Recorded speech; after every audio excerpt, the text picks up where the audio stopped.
Turn off your lights. Make sure your doors and windows are locked. Things are about to get spooky. Time Glitch in Washington State by Snuff. I posted this a few months ago, but I'm a Reddit rookie, new account, so I need some karma per the subreddit rules. Drove through a town stuck in the past. Okay, so this happened in April 2023. My mom and I were on a road trip in another state, driving on a state highway north of the major interstate, probably 60 or so miles. We wanted a better experience than the typical highway driving, so it was a great scenic route. We were driving through vast swamps of farmland and small communities spread out every 45 to 60 minutes of the drive. So we're out there, if you will, hours away from the nearest big city. It was absolutely beautiful, by the way. I was in the passenger seat, just enjoying the scenery. About 3/4 our way to the destination, the speed dropped to 25 and the road took a hard bent left turn into a small town. Unlike the other towns, where you could see them on the approach, slow down, and drive through them, this one came up abruptly, and it kind of felt like the highway just dumped us into this town. It was very, very tiny, maybe 3 blocks total, and we were out. But what we saw was crazy. 50s themed diner, old gas station with that traditional pumps, a Wild West themed general store, and the craziest part, there were a handful of classic cars from the 40s and 50s that all appeared to be in great condition. It looked like they were just parked. There weren't any car shows or people walking around viewing them. My mom wanted to stop and get some coffee, but something in my gut was off and I said, hell no, this place is freaky. She then made a comment that it felt like the place was right out of the 50s and they kept the theme going. To me, it was giving major sundown town vibes, or something.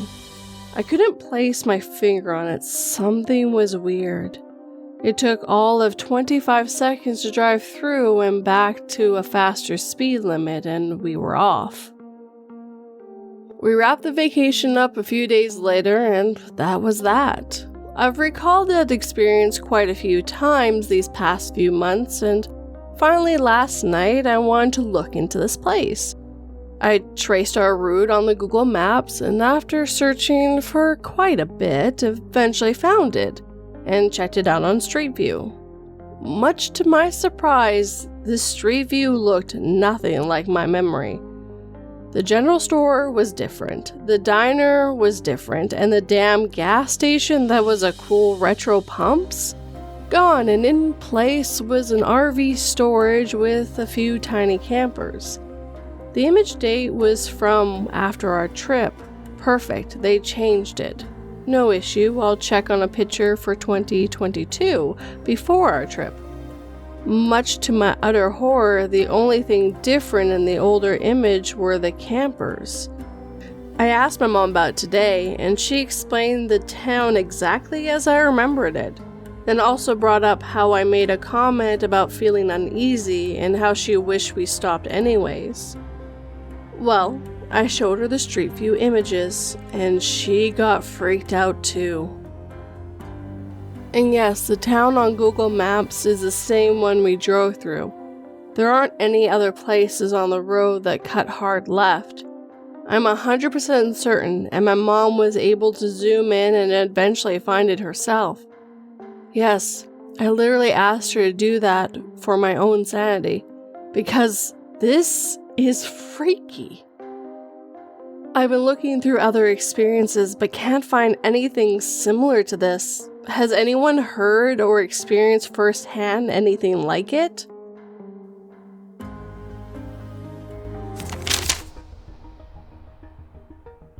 My heart sank when I read the text "they are coming," followed by my info. I quickly awoke my captor lying next to me, letting him know we'd have to prepare for our final stand against the police.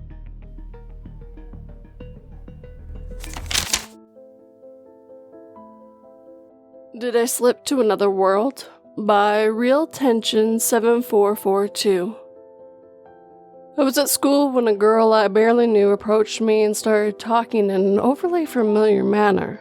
I didn't question it, as I realized that she was hitting on me, but eventually she said that she missed hanging out with me and Ryan.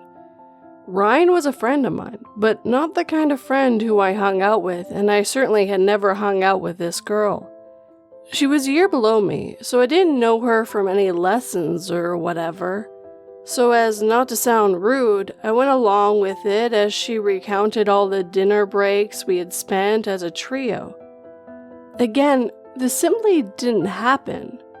Long story short, we ended up in a short relationship, but we're not compatible and parted ways.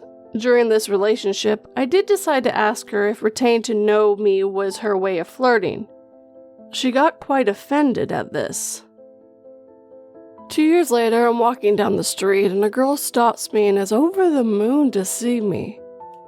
I have no clue who this is, but she knows my name, and to be polite, I asked her how she's been and all that. She says that we have to catch up sometime and that I should add her on Facebook. A couple weeks later, I see her again and she asked me why I hadn't added her on Facebook. I played it cool, asking why she didn't add me. It's because she couldn't find me, which does actually make sense as I took my stepdad's name earlier that year. So I took a gamble and said that I couldn't spell her name, hoping that it wasn't Kim Smith or something. Luckily, it was hard to spell, so she writes it down. We meet up and she starts reminiscing of the times we spent together, and just like the first girl I mentioned, we were apparently a trio with another minor friend. I asked this friend, Haley, about her, and she confirmed that they were inseparable friends and found it hilarious that I couldn't remember her. But I always considered Haley to be a loner, so that surprised me. In conclusion, I've had 2 girls both claiming we were close friends, and I remember neither. Is this a strange way of hating on someone, or have I slipped realities? It's worth noting that I'm introverted, so I don't know how I seem to have made such an impression on these strangers, and I'm quite the loner. I'm unlikely to forget people who were friendly towards me. I also want to point out that I am not a believer in glitches. Love to read them, but mainly to ponder how they could be real. As an additional bit of information, I share no common interests with either girl. They only seemed interested because of my apparent bond we formed. Once we started speaking for, in my mind, the first time, they quickly grew bored and became strangers once again. In case it's asked, neither girl knew anything too personal about me. Although the second one did casually mention that my mom and her dad worked together. I don't know how she knew that, but I got her dad's name and confirmed with my mom that he was a colleague of hers.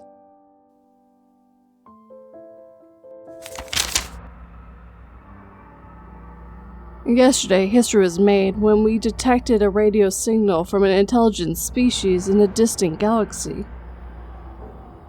This morning, a decoded and translated signal from 100 million light years closer appeared on the computer monitor that said, "We're coming."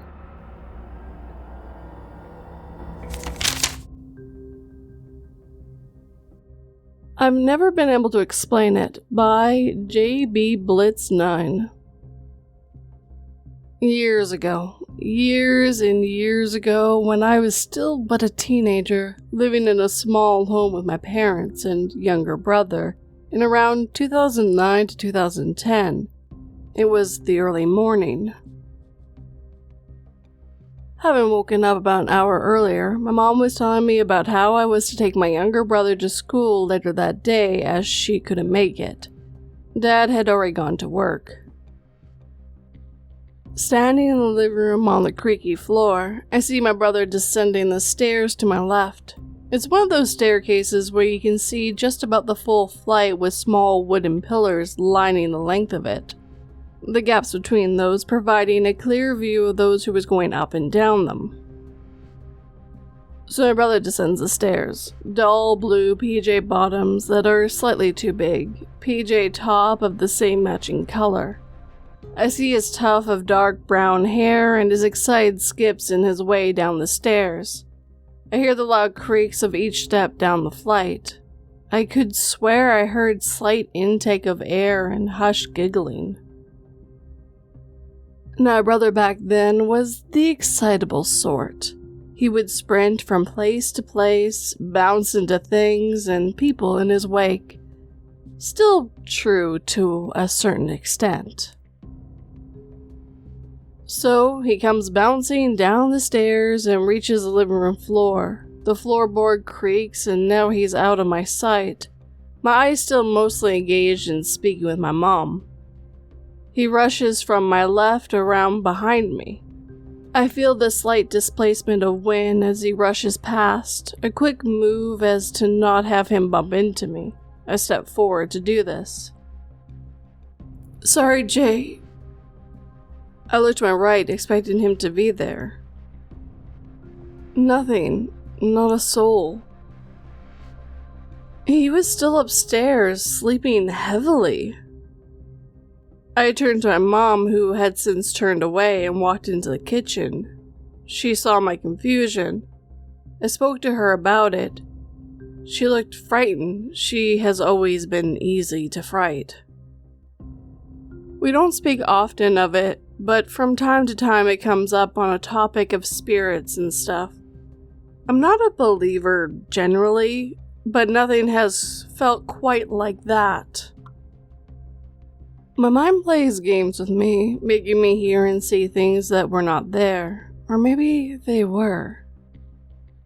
Because I could swear I saw him, I swear I heard him.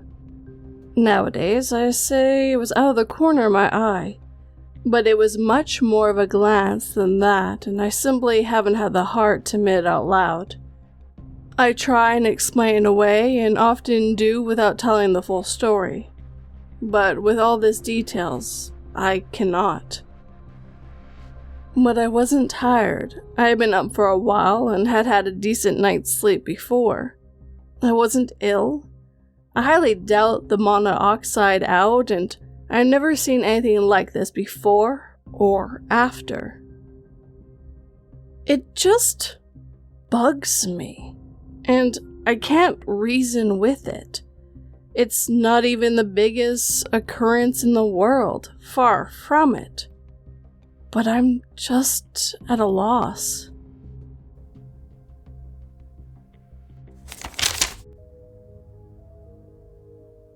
Seeing that my baby had already fallen asleep in my arms, I decided to also take a nap as soon as I finished putting all the frozen food I bought into the freezer. When I woke up, I realized that being a single mother had taken too much of a toll on my sleep schedule, as the water from the thawing bag of frozen fries dripped down my arm and chest.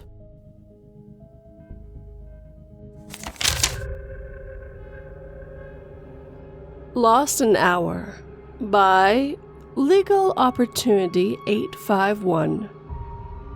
Another post on the sub reminded me of my own experience losing an hour unexplained. I appreciate if anyone could make some sense of this for me. I was at work on a university campus.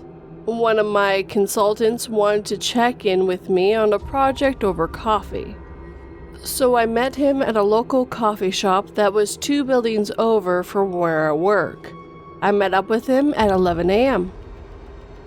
Because I had a 12 p.m. appointment with a supplier, I sent a reminder on my phone for 11:45 a.m. and 11:55 a.m. so I could wrap up the conversation with the consultant in time for my 12 p.m. meeting. It's a coffee shop, so there wasn't any alcohol involved. I remember having a tea that I normally have, and I don't think I ordered any food. The consultant is a good friend. I've worked with him at other companies. He was stopping by, off the clock, to discuss recent trends in the higher education space to add to an article he was writing. Common practice in his industry. So my alarm goes off at 11:45 a.m. and 11:55 a.m., and we say our goodbyes. I walk back to my office, which is literally half a block at best from the coffee shop. I take the stairs up to my office, and I'm immediately greeted by the receptionist inquiring to where I was. She further explains that my suppliers showed up on time, waited 15 to 20 minutes for me to arrive, then left in frustration. I remember looking at the clock on the TV screen at the entrance and seeing that it was 12:59 p.m. I then ran to my office and looked at my PC. It was 1 p.m. It was so surreal to lose an hour and have no idea how it happened. I don't feel lightheaded or compromised in any way. I was in a public setting the entire time. My phone was reading the correct time when I double-checked it afterwards. I ended up having to write a lengthy apology to the supplier. I meant to ask the consultant how much time we spoke for, but wasn't sure how to bring it up without sounding crazy, given that he was a professional contact. I didn't want to create any weird vibes. Any ideas?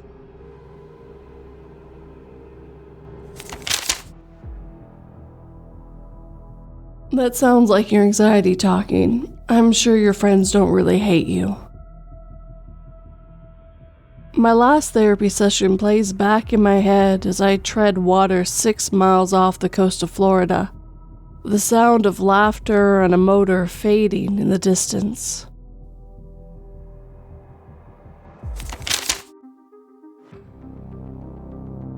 Someone I knew died twice in 2 different ways, and it was in the newspapers. By Wildberry Quilting.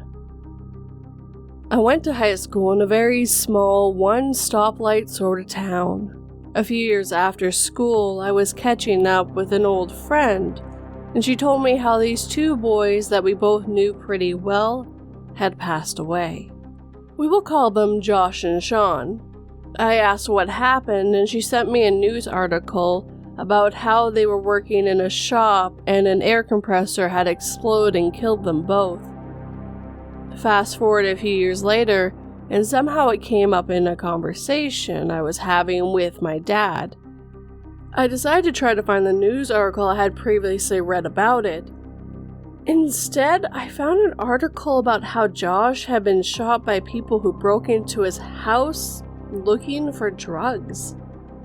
There was actually a lot of details in the article about the incident, and it was an unsolved crime.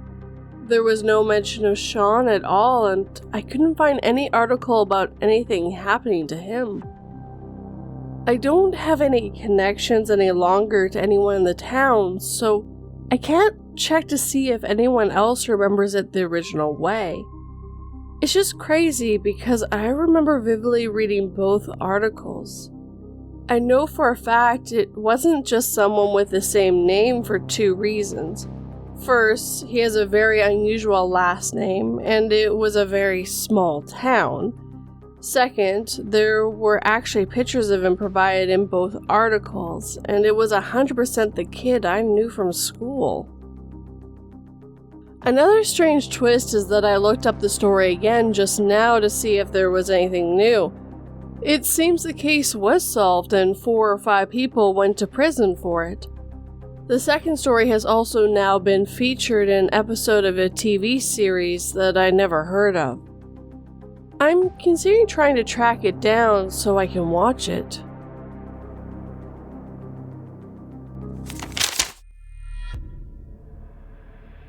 Went to the hospital to stop seeing the little girl everyone else can't see. When the medicine took effect, all I could do was act like my family and hospital staff were still there to trick her.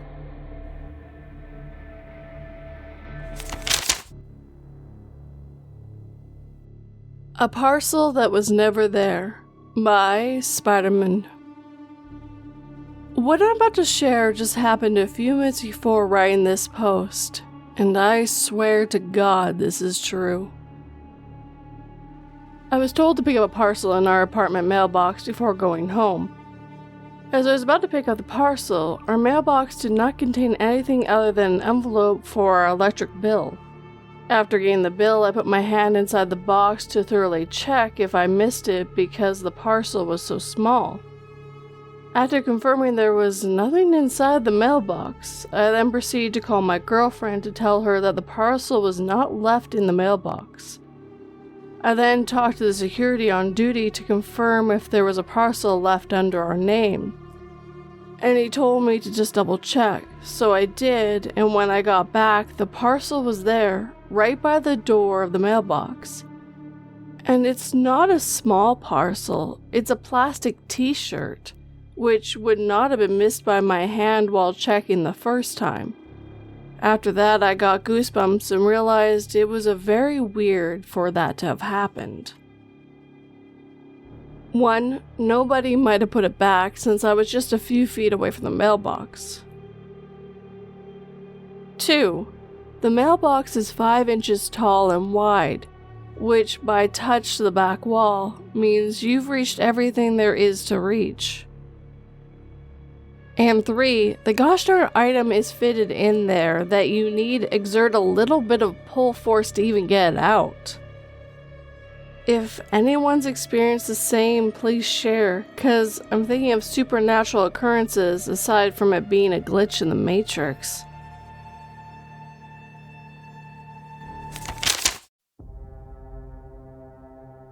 Knowing that my abuser would eventually kill me the moment I was trapped with them, I planned to silently ask for help the last chance I got. But as I saw our guests and my soon-to-be wife joking about the wedding topper, a groom being dragged by the bride, I realized no one would take me seriously.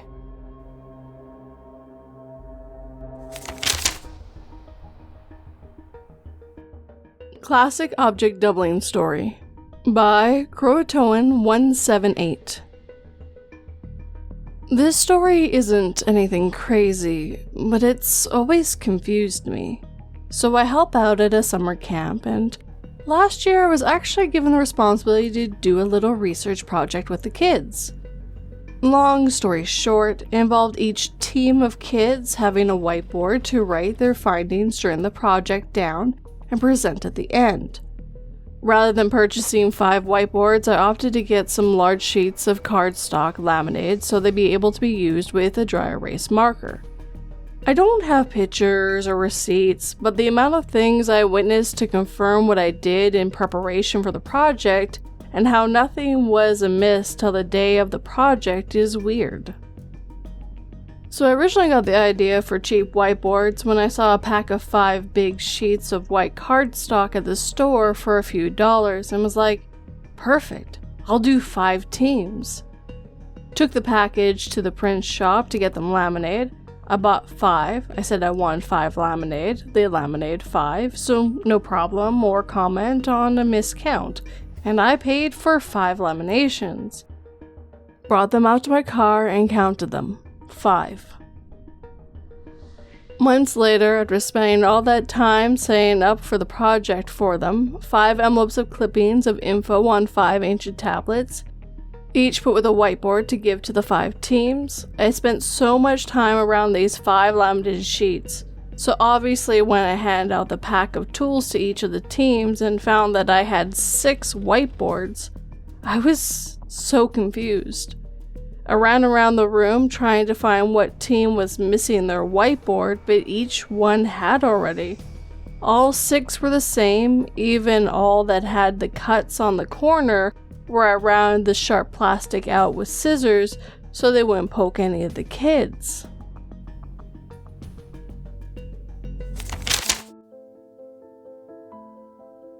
The worst scene I ever saw working for the FBI was a small family tortured to death. The worst scene I ever saw for CPS was where a deranged father tried turning his $3 into a set of Russian nesting dolls.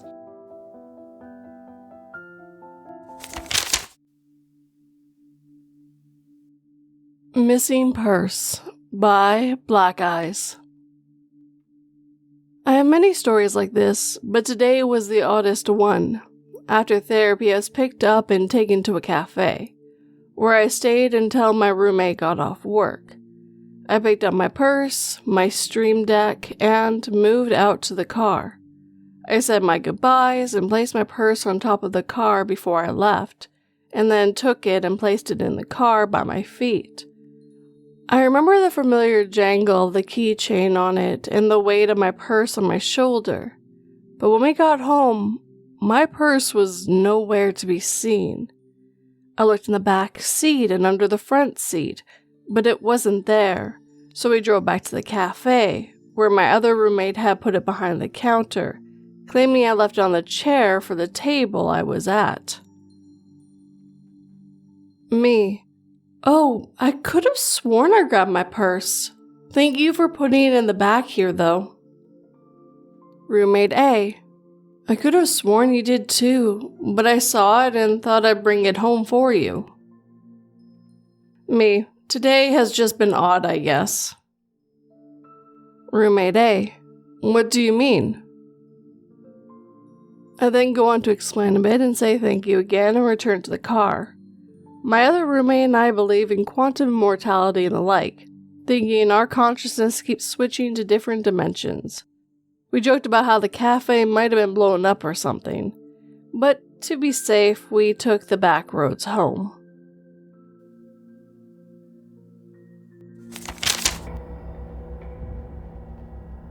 Let's see, Grandma should have a comma in it, otherwise people will think you want to eat me. Graham explained.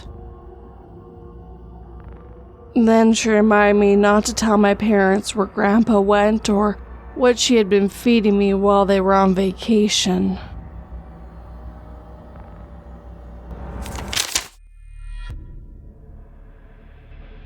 Elevator Guy by Overhopeful. This happened a few years back at my college dorm. Roommate and I, both around the age of 19 probably, were coming back to the dorms after dark. It's one of those buildings where you have to scan your university ID card to get in, unless someone from the inside lets you in. There's no other way. We walk up to the building and see someone maybe 10 feet ahead of us scan their card and go inside. The key here is that he just was far enough ahead of us to where as soon as he goes inside and the door shuts itself, we are there scanning our IDs to open the door for ourselves. Once inside the lobby area, there is one elevator on either side. These elevators are maybe just around 10 feet from the entrance door where we had just walked in. As we walk inside the building, we see the person who went in before us walk inside the elevator and the door shuts just as we approach it. The same elevator he just got into. I press the button and to my surprise, the door opens instantly. Like, instantly. As soon as the doors closed, they were opening again, except this time, there was nobody inside. I hesitated, but walked into the elevator and pushed my floor button. The energy between me and my roommate felt tense, and I didn't say anything as I was trying to rationalize what I just saw in my brain. My roommate spoke up first, saying, "Did you see that guy?" and verified that I wasn't the only one who had seen it. We continued trying to come up with some kind of explanation and came to nothing. Even if the elevator guy only went up one floor, there was nowhere near enough time for the elevator to go up and come back down in time. Again, the doors closed with him inside mere seconds before they reopened, after I pushed the button. Never experienced something like this since then. Still spooks me.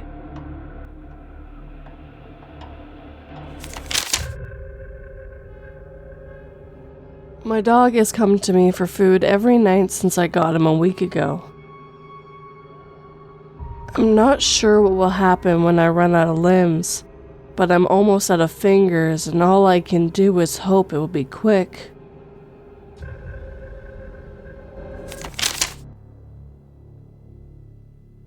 Random Guy's personal info appears in Jeep by Fresh Sleeves.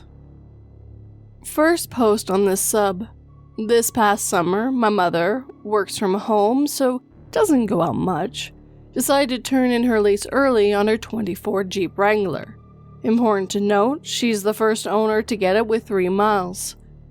She never really went out other than shopping, and when she did, she would go with my stepfather. She figured herself and him could just share one car. So myself, mother, and stepfather took a day on the weekend to completely deep clean her Jeep before returning it to the dealership. It should be noted as well, my mother was very meticulous with keeping the car clean, so it was clean inside and out frequently. While cleaning, my stepfather pulls an envelope from under the passenger rear seat. It was thick like a book and sealed shut. Originally I thought it was possibly the paperwork that came with the Jeep when she got it. When we opened it, it was all the information about a gentleman who lived 2 states over from us. And it wasn't just this guy's name or picture, it was sensitive info, like really private. Inside this envelope was a job application for a local police department, some copies of criminal records, he wasn't the best driver apparently, and all of his information including social security, legal copy of his birth certificate with the stamp, all his high school and college transcripts, and a legal copy of his license, as well as a letter to the chief of police. The thing that was more strange was that this information was dated back to 2014, almost a decade ago from when we found it. We managed to track down the guy through Facebook miraculously and got in touch with his wife. She stated that he hasn't been in law enforcement in years and has a totally new career. We asked if he worked in auto mechanics, to which she said no, and he had never even been to our state. Both my parents and I, as well as his wife, were completely stumped and couldn't find out how basically this guy's entire life info from a decade ago got into the back of a 2024 Jeep. Curious to know what others may think.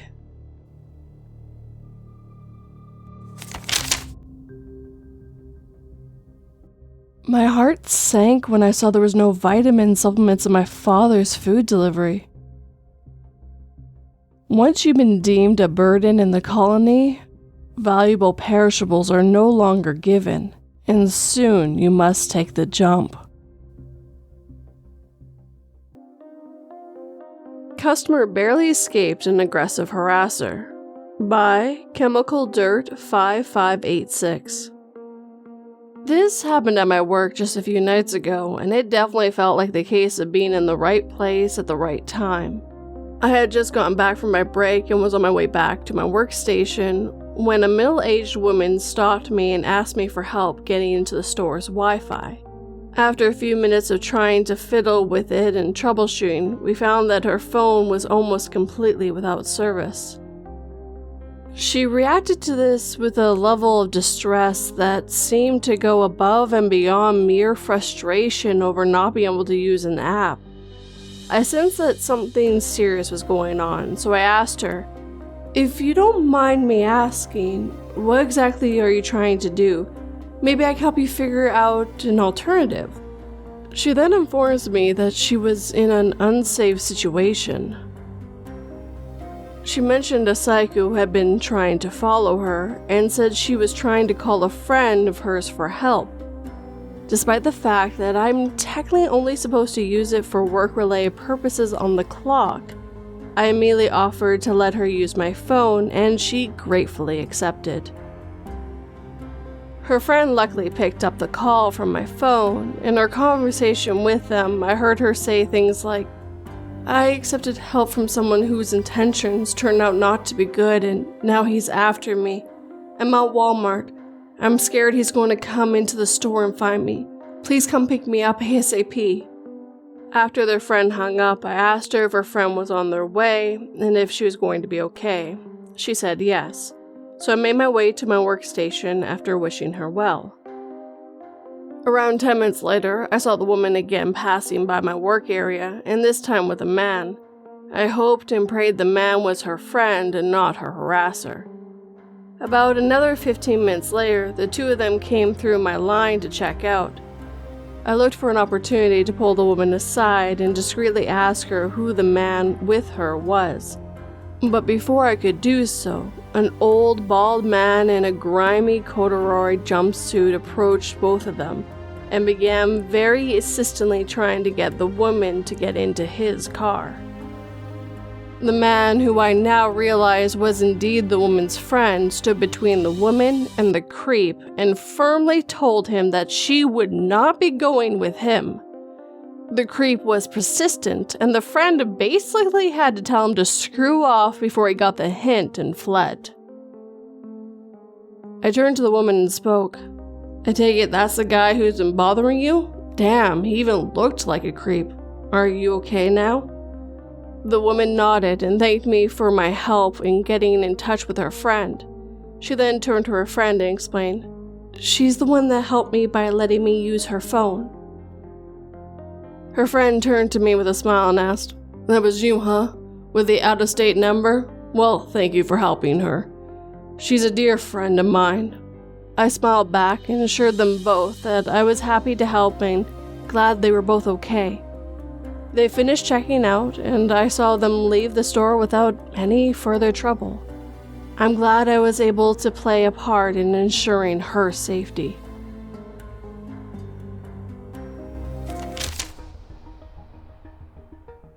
Your Siri implant records every single moment of your life from the day you're born, so when the judge began to play my memory from her murder, I knew it was done for.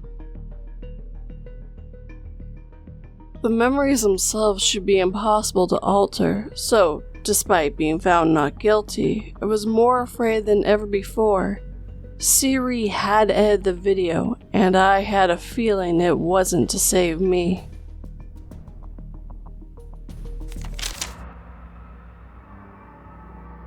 Creepy High School Teacher by Puzzlehead Pen 617. Narrated by Marie's Field of Nightmares. Hello there, fellow Redditors. For context, this teacher was in his late 50s to 60s and was highly respected in the small central California community that I lived in. He was the AP economics teacher at my high school. This took place about 15 years ago when I was a senior. I remember several weird experiences with this teacher. One day in class, and I don't know how it was brought up, I will call him Mr. Smith, but Mr. Smith decided he was going to give our class a mental exercise. I didn't think anything of it, but then again, I was a pretty innocent and naive teenager at the time. The class went along with it and didn't see an issue with this. I remember him saying he was also a psychology professor at the local university. So anyways, he told the class to close our eyes and meditate for a few minutes and begin thinking about immersing ourselves in a body of water. He said it's okay if we envision a river, a creek, an ocean, or whatever, but he stressed it had to be water we were imagining ourselves in. So I began letting the thoughts come, and I imagined myself next to a creek bed throwing rocks into the water. "You can stop now. Open your eyes." The exercise was done. He told us to remember our visions, and he said he was going to ask each of us what we imagined. Mind you, this class was split between girls and boys. So each of us goes around, one by one, and tells the class out loud what we thought about. I remember a boy in my class said he imagined himself in a rushing waterfall. There were girls that mentioned they were swimming in a lake, fishing at the pond, and so on. My turn came, and I told Mr. Smith in our class I imagined myself next to a small creek. I specifically remember he has this weird grin the entire time each of us were telling him what was in our minds during this exercise. Mr. Smith finally told us why he had the class do this exercise. He said the exercise was to measure our sexuality and our sexual awakening. He said the people who envisioned themselves in large bodies of water had a high sex drive, while the students who were in calmer and smaller environments of water hadn't really tapped into their sexuality. The boy who had the vision of being in a waterfall made a joke and the whole class laughed. I just remember thinking it was weird. I looked around at the class and it didn't seem like anyone was uncomfortable. If they were, they didn't voice it or express it. Mr. Creepy also did this thing where he would pick on a student and ask them a very specific question from our economics textbook. If the student didn't give him an answer he liked, he would stare them down for literally what felt like a minute without saying anything. You could feel the tension in the class, and usually the student with the wrong answer would sink down into their seat with humiliation. Anyways, a few months later, I approached Mr. Smith after class and asked him what I could do for extra credit. I only took away a few things from this conversation. I remember him telling me, "You are incredibly smart. I don't think you need extra credit." Okay, but still, I wanted extra credit. So he then says, "I love your shirt. Where'd you get it?" I was wearing a shirt with a unicorn and a yellow yield sign. So I told him I bought it at a thrift store called Red Light, located in Seattle, where I was from. He has his stupid grin again, and I ask, "What is it?"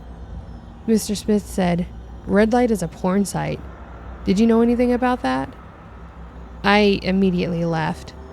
I later looked up the website, and sure enough, there was the porn site he was referring to. Later on in the semester, Mr. Smith stopped coming to class, and we had a substitute for the remainder of the year. I remember the other students whispering in class where Mr. Smith had gone, and some students were saying he got in trouble and was being investigated.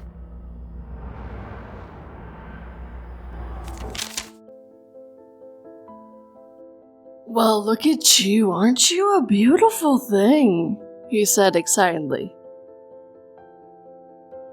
Each limb came from a different person. Each piece of hair was a different color. It took him over a decade to make it, but it was finally complete.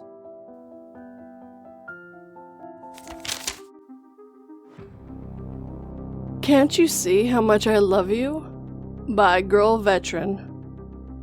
Quick warning before this story starts, this one does talk about domestic abuse. If this is not something you can listen to or want to listen to, please skip to the next story. I do have timestamps for that for you guys. When I first got out of the army, I was in a relationship with a guy in the 3rd Ranger Battalion. Let's call him Jim. Jim Radis. He and I had an apartment together, and I thought I loved him. So instead of going back to my house in Nebraska, I stayed in Columbus, Georgia. Our relationship started out with him being what I thought was protective over me. Even though I was very attractive at the time, I had very low self-esteem because of an assault I experienced while I was living in the barracks and the bullying I endured afterwards. Things moved very quickly. In fact, we were inseparable from the night we met. Anytime another man would look at me, he would get very confrontational towards the guy. I felt safe and protected by this. It made me feel special. I thought he must really value me if he would get upset by a guy looking my way. At first. Soon we would be out at the bar, he would get hammered every time, and act very nasty towards me if he thought I was looking at another guy.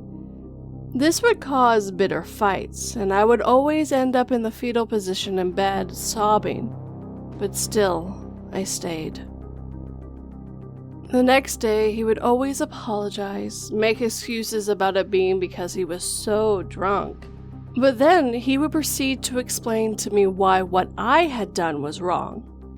It wasn't long before I found myself totally isolated from my friends and family. Because he was so insecure, he made me take all of my phone calls on speakerphone. My family begged me to leave, but I was afraid I couldn't get by on my own. Then one night, we came home from the bar in the usual fashion, him screaming in my face and me sobbing. I told him I was going to get a room at a motel, and he lost his freaking mind. He yanked the key out of the ignition and threw them into the woodlands. He then got out of my car and proceeded to kick in the front corner panel of my car. He used so much force that the hinge to the passenger door were bent. I told the insurance company it was a hit and run, or I never would have been able to get the damage fixed. He screamed at me to get inside the apartment, but I couldn't unlock the door without my keys, which he blamed me for. He then grabbed me and started to shove me into the front door, first by my shoulder, then with his hands around my throat, screaming, "Can't you see how much I love you?" I rasped, "No, I can't." He let go, and I fell to the ground in a heap. That night, I had finally had enough. I was finally so angry that I didn't feel afraid anymore. That morning, while he was sleeping it off, I began to make my plans. I started by telling him he had to leave and move back into the barracks. When he refused, I had to get his chain of command involved to make him leave the apartment and go to live in the barracks or on someone's couch in the street, just as long as he wasn't with me. He stalked me relentlessly. I filed for an OP, but he bullied me into dropping it. I knew I'd never be free of him if I stayed. So my parents sent me money via Western Union. This was 2002, and I rented a Persec truck and trailer. Got help from neighborhood guy friends to load it up as soon as the sun set, and I brought it from where I was hiding it. My best chance was to leave under the cover of darkness. I was really sick that night. I was running a fever of 103 degrees. But I knew it had to be then. It couldn't wait. I just told myself I had to get out of the city limits. Then I could pull over and sleep a little bit. I figured I would just drive as much as I could and then rest when I couldn't push any harder. I put my puppy in the cab of the truck with me, towing my car behind the truck, and left. I don't know how, except through divine intervention, but somehow I managed to drive non-stop from Fort Benning, Georgia, to my parents' home in rural Nebraska. I stopped only for fuel, at which time I would feed, water, and walk my little dog, Scruffy, use the facilities, and get food and drink I could afford on my meager budget. I drove 14 hours and pulled into my parents' drive around 10 a.m. Central Standard Time. I crashed on their old couch and slept for nearly 24 hours straight. I still hope nothing for pain and suffering for him. He turned me onto pills, then coke, then crack, all while he was still on active duty. He was a scumbag of a soldier and a man. He reached out to me on social media a couple of years ago. I told him what a piece of steaming shit he was, and I told him to rot in hell. It felt amazing, even after all these years, to say that to him and have him the one stammering. I'm actually glad he reached out to me and gave me the opportunity to verbally rip him to shreds. I'm not afraid of you anymore, Jim. So let's not ever meet again.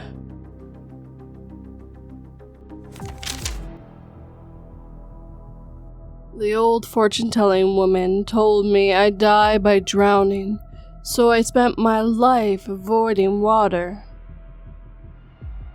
As the doctors struggled to drain the fluid building in my lungs and the sensation of slowly drowning overwhelms me, I suddenly wish I just enjoyed the beach before suffering the inevitable.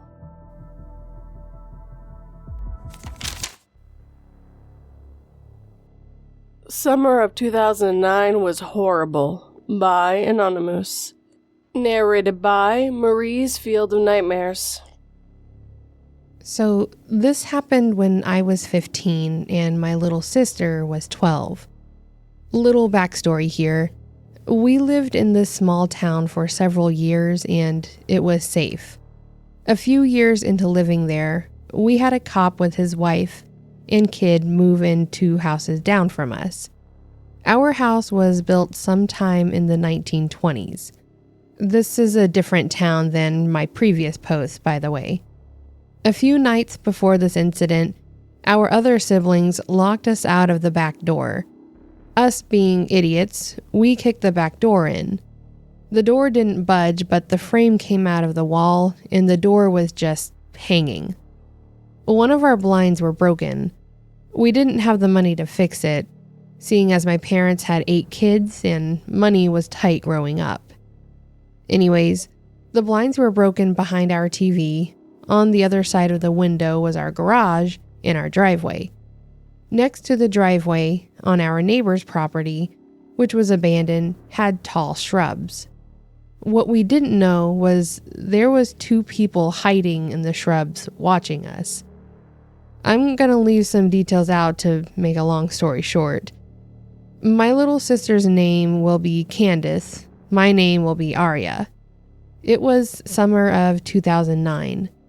My oldest brother and his girlfriend was a mile from our house fishing about 10 at night. All of our siblings and parents were asleep. Besides my oldest brother out with his girlfriend fishing, I was sitting in front of the TV watching TV. Candace was sitting on the bed watching TV with me. All of a sudden, Candace and I heard a very loud crashing noise from the back door. We both screamed. We got up, ran to the phone, and called our brother's cell phone. He said he was on the way back because his girlfriend twisted her ankle. He gets home. By this point, we woke everyone up in the house and had all the lights on. My brother tells us to stay in the house. My brother is 6'4", 300 pounds. Unknown to my family, I slipped outside to check with my brother. I know this was stupid of me to do, but I was a curious kid. I saw my brother being really quiet. He ran back to our fenced-in backyard. He gets within arm's reach of this guy, and he steps on a stick. The guy turns and looks back at my brother and takes off running and hops the fence, and he got away, sadly. I didn't see this because I went back into the house after a while. My brother comes in. He tells everyone what he saw and that it was a guy in all black and he's about 6 foot. That is all he saw.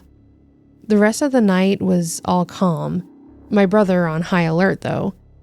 The next night, my brother was out with his girlfriend, wherever they were at that time. It was again about 10 at night. Candace and I were watching TV again in the same spot as last time. Again, we hear a loud crash coming from the back door. We screamed again and called our brother's cell phone. He came home again. The whole house was awake again and all the lights were on. My brother goes out and checks it out. This time, he didn't see anyone out there. I forgot to mention both of these times, we looked at the back door. Both times the back door looked like it was kicked in really hard. This time around the frame was out of the wall more. The door was leaning further into the house. We didn't make a police report because we had a cop that lived 2 houses down from us. While he was at work, us kids would help take care of his pregnant wife, bring her over food, play with their kids. We didn't really see him much. And when we did, He was very sweet and nice. But anyways, we told the police officer what had happened. He told us that he thinks there's 2 guys and that they've been stalking our house and watching us. The cop comes over and checks and looks. He said, I believe there's 2 guys. One is the lookout and hides right here in the shrubs. He keeps lookout while the other one does the possible breaking in. He said they had to have been looking through our broken blinds. He said at night they could look in and you couldn't see anything if you looked out. After those 2 nights, there was no attempted break-ins anymore. Fast forward to the fall of that year, our cop neighbor told us. He said, I'm not supposed to tell you this, but we caught a peeping Tom. He's in jail now, about 20 or so miles away. He said that after the peeping Tom was caught, it all stopped and the town was safe again because of it. Candace and I were so freaked out and scared. To this day, her and I have to have all of our doors and windows locked. We check multiple times a day. If any of our curtains are open, we get scared. We close the curtains every time. I'm honestly afraid that it'll happen again. We no longer live in that town, but that thought is still there. Sorry, this is a long post. To this day, we don't know what their intentions were. I think if he would have gotten in, we wouldn't be here today. This is all just scary.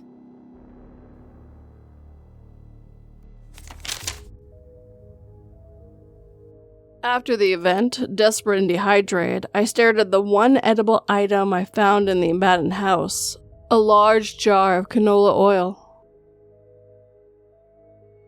After I began to chug it, I cried as I realized it was just someone's old urine, but I kept drinking because it's all I had.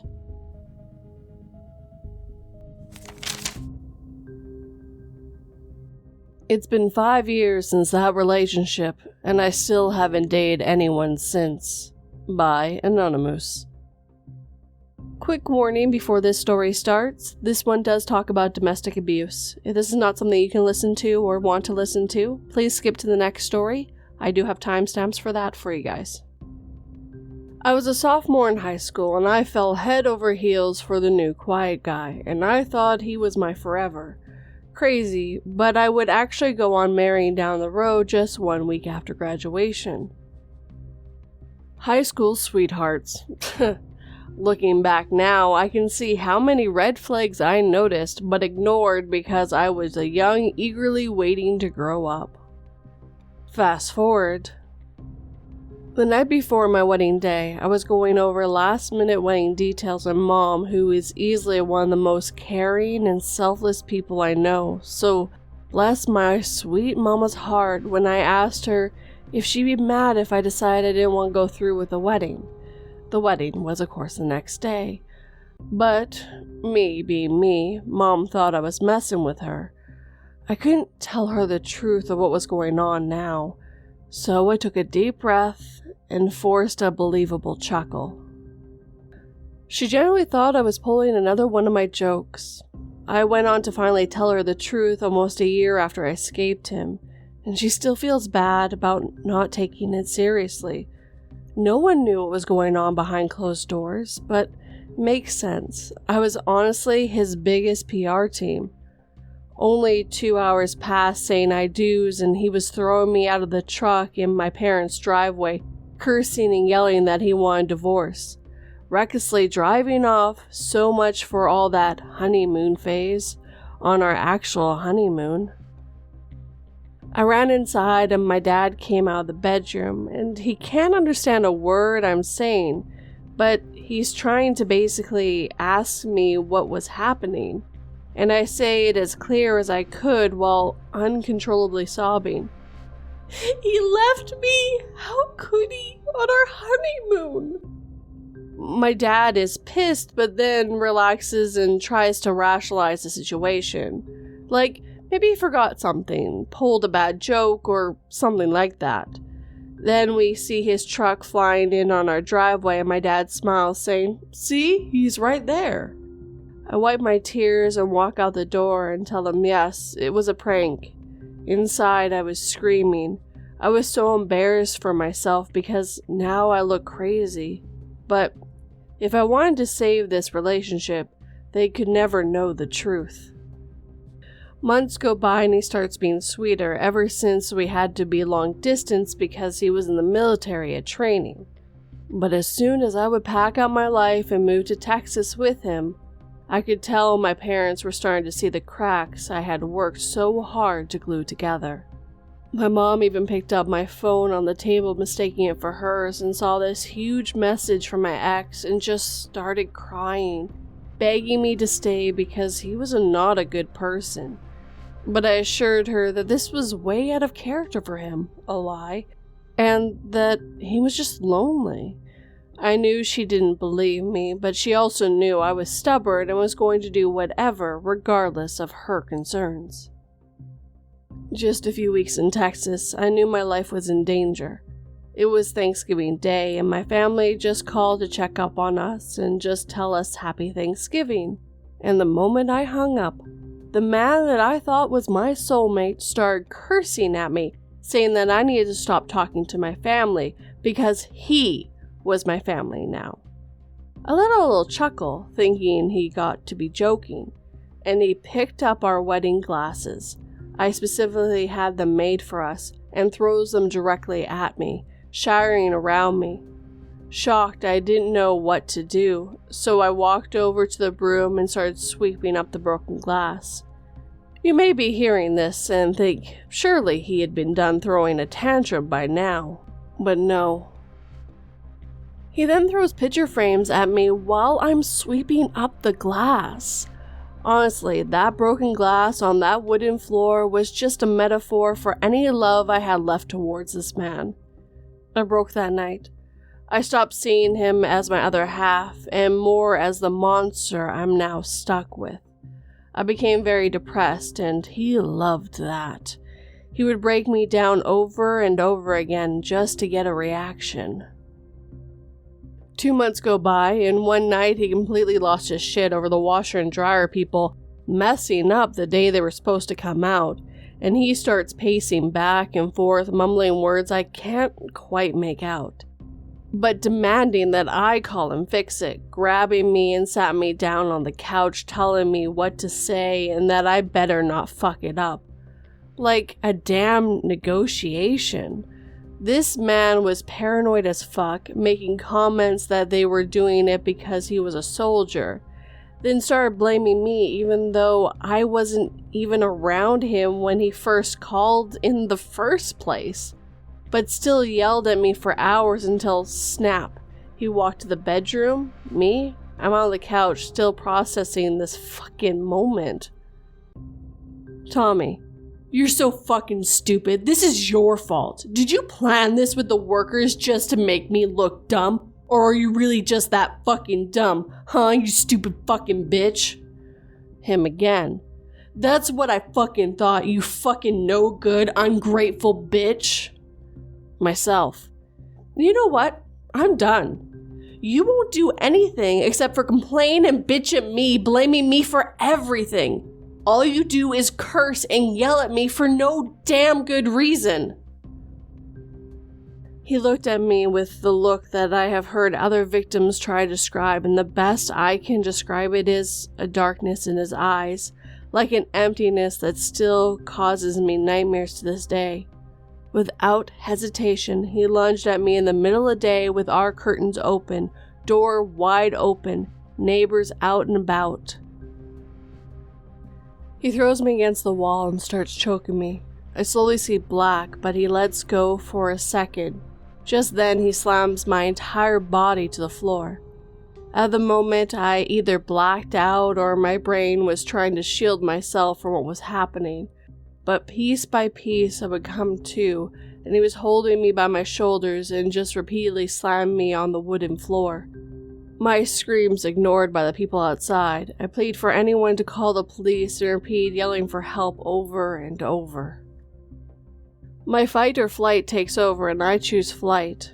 I run to the main bathroom and lock the door, frantically calling my mom because at that moment I just want to hear her voice, unsure that it would be my last.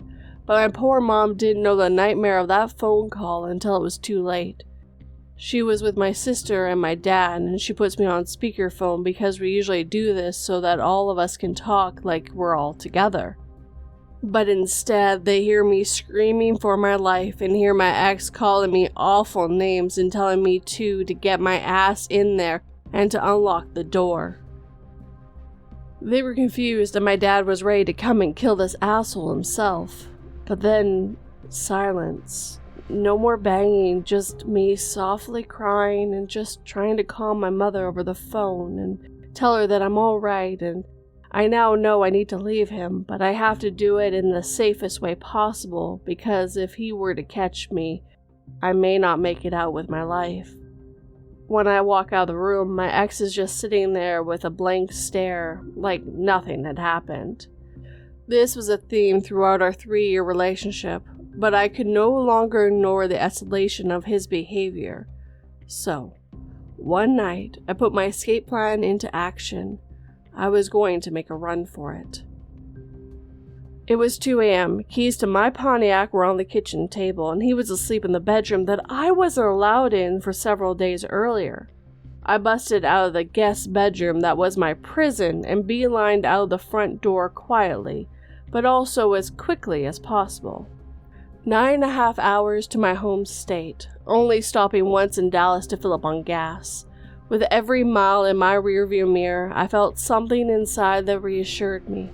I'm free now. Forever scared, but most have healed and faded. I 100% believe that had I stayed, I'd be 6 feet deep. So, to my abusive ex-husband that I fled from that late February night, let's not meet again. Ever.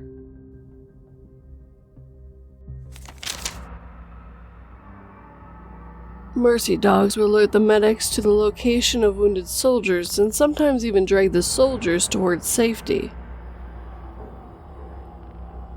I was so glad when Lucky found me and started dragging me towards the trench that lay beneath the Red Cross tent, but confused as to why she stopped short and started nuzzling my hand.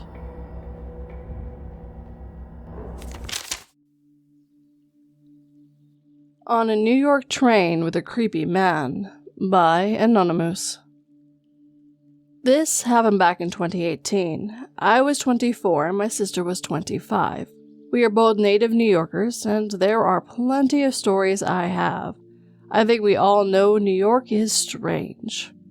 Anyways, we are both on a crowded train going to meet up with a friend. There were no seats, so we're holding on to the pole. It was already a tight squeeze, but this man and this woman, non-related, got on and held the pole that my sister and I were both holding. We're talking, and I notice the man directly in front of us keeps on looking at us. Like, really looking. I'm already feeling uncomfortable as it is, and it's hard not to pay attention. I try to ignore it by talking to my sister.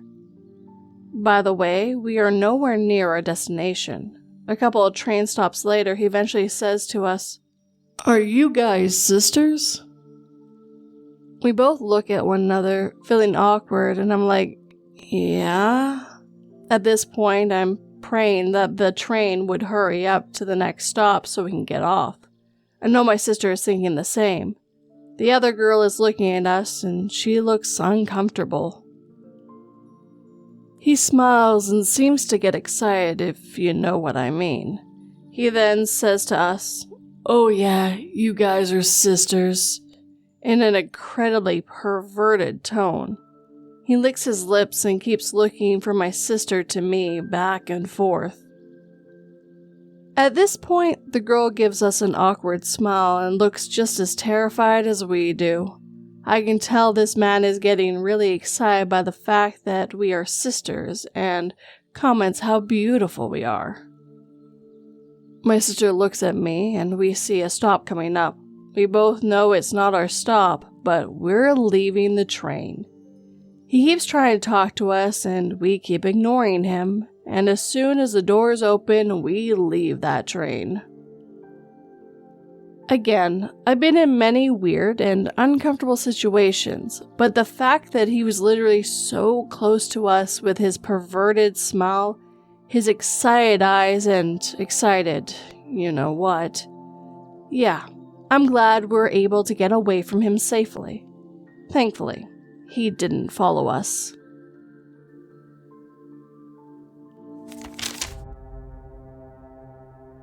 Knowing the only chance at a cure would come from future technology, I contacted a ship to slowly lower me towards a black hole on a long cable. When I finally returned thousands of years later, I was told my idea had caught on, and that almost everyone, including all the doctors, had tried the same trick to get a glimpse of the future. I thought it was a watermelon. By Anonymous. Kind of a strange glitch in the Matrix, so bear with me, but I feel like I somehow manifested the reality I wanted. My partner and I went to the store together for the first time in a while yesterday, so that I could get a fruit tray and he could get some snacks. We ended up grabbing a random tray on our way through to find his cheese snacks. When we got home and cracked it open, we realized we got the wrong one. I wanted one with cantaloupe in it, and we picked up the one that had watermelon. I mentioned this to him, but said I'd eat the watermelon anyways, I supposed. He tried it and said that he didn't actually like watermelon, but it had honeydew, which he did like, so that was fine. I say I ate about half of the watermelon before we put it up for the night. I went to work and then took a nap when I got home. Well, I just got up and we got the tray back out, and when I opened it, where there had been watermelon was now all cantaloupe. I kind of blankly stared at it and processed to turn to him and say, "Wasn't this watermelon yesterday?" He said, "Yes, remember we had the conversation about how I don't like watermelon?" I proceeded to show him the tray, and he is just as confused as I am. I then checked the list of fruit on the tray to see if it had been layered with watermelon on top and cantaloupe on the bottom or something. Nope, watermelon isn't listed on the box at all. Not only that, but I remember there being leftover watermelon, and there's no trace of it now. We're now completely confused. What a strange glitch.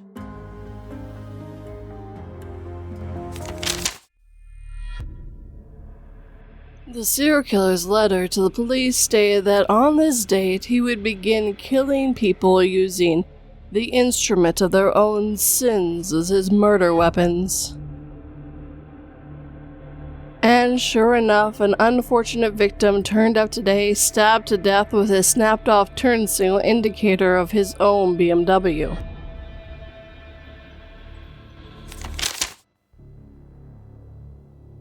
I saw what happened today last week. By Zenahez. On March 21st, China played against Singapore in 2026 FIFA World Cup qualifications. AFC second round. I live in North America, so the match was in the morning. When I checked China's social platform at 11 a.m. that day, Zihu, Bali, and my QQ group chats, I saw news saying that China won 4-1 and Wu Li scored 2 goals and 1 assist, with many people discussing the performance. Not bad, I said to myself, and then I closed the website without reading the actual post, and went on to do other things. I didn't fall asleep or dream of the event, nor was I influenced by any substance or mental issues. When I opened the website again around 1 a.m., the title of the post looked different. Looked like China had a disappointing and frustrating 2-2 draw, and people were mad everywhere on the internet. I hadn't watched our national team play for a long time, just like what a Chinese who want a stable mental and happy life would do. so I didn't really pay attention. I thought that maybe those posts earlier were talking about a previous match against Singapore, and they were pushing it to my main pages because new relays as a result of the disappointing draw. And guess what happened several hours ago? China won 4-1 against Singapore, with Wu Li scoring 2 goals and 1 assist. China hasn't played against Singapore for a long time, and the 4-1 score never appeared between the two teams before. The score actually hadn't appeared in the match result records of earlier teams for the years. I know Malaysia 4-1 Singapore last year, but that was different, not what I read. The chat history of QQ is stored. I checked it, and apparently the score 4-1 was never mentioned until several hours ago. I contacted my family members and friends in China, but no one could explain what I read on March 21st last week. Quick side note for me, if I mispronounced anything, I'm very sorry.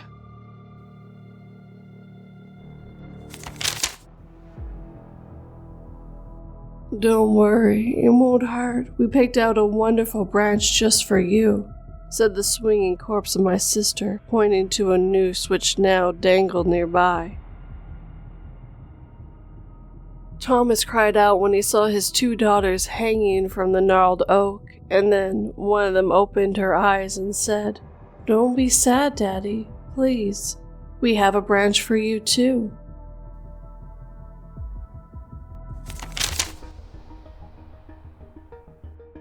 Never experienced anything like this. Multiplying game pieces. Buy no more, please. So I have this favorite bar I go to every weekend. It's this alternative goth bar with a game board called Zigzag. If you're not familiar, it's basically a bunch of little pucks and 2 sides of board, both with rubber bands that you use to try and fling the pucks to the other person's side. I've gotten very good at the game, and very few people ever beat me. On Saturday, I followed the tradition of going over to the Zigzag table to play a game with 2 friends tagging along. Please note that at this point, we had all just been sharing 1 drink at the house, and we were barely even tipsy. I saw the board only had 6 pucks. The game generally comes with 12 when you buy it, but for as long as I've been going, it's never been a full amount, cause yeah, it's a bar and things get lost. I played with 10, but in the last several months it's usually 8. And then this last few weeks it's only been 7, so we usually put 1 to the side and play with 6. On this day, there were only 6, and I expressed a little annoyance that the pieces kept disappearing when I love this game so much. As a joke, I picked up 4 of the 6 pieces and said, "Well, now everyone can just play with 2, and then dramatically threw the 4 pieces down on the board. Somehow, 10 pucks came flying out of my hands and scattered along the board, making it a full set of 12. I was utterly baffled and just stared shocked and then kept saying, "How did that happen?" My 2 friends thought I was doing a magic trick and asked me how, until I promised them I had no idea what was going on, and they could see how truly confused and shocked I was. We all sat there trying to understand for 5 minutes and then walked away, now creeped out by the board. I told a few people, but no one believed me. I ended up playing a few games later with a randoms, and we had all 12 pieces. One of the people who didn't believe me said that they had at least seen earlier that there were definitely only 6, and now there are 12.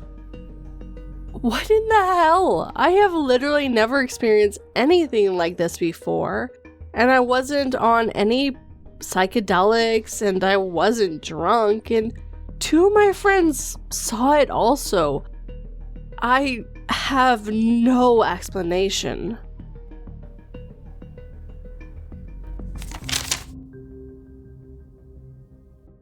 "Are all the people in the village equal?" asked the young man. 10 points for a man, 10 points for a woman, 5 for a child, and 15 for a pregnant woman, I explained to the young soldier as I handed over some ammo.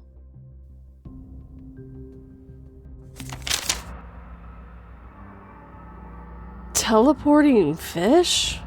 By some dude somewhere 12. So me and my friends go swimming on the weekends, and we have this toy fish we always take with us and mess around with it, either throwing it or picking it up from the pool floor or playing football with it underwater. We go to the pool at the gym where this is also a hot tub. My friend told me to drop the fish in the hot tub while we were in it, and then we could not find this fish anywhere. We were super confused of where it could have gone since there wasn't any holes big enough for the fish to have gone through in the hot tub, but concluded despite this it must have got sucked into one of the hot tub jets. We were pretty disappointed to have lost our fish toy, but figured we wouldn't see it again. However, once we got back in his car for him to take me home after our swim, I noticed that somehow the fish was back in the little storage slot on his dashboard we normally kept it in. I was like, what the fuck, it's the fish? To him, I thought he was messing with me and had grabbed the fish in the hot tub and pretended it was missing. He also thought I was messing with him.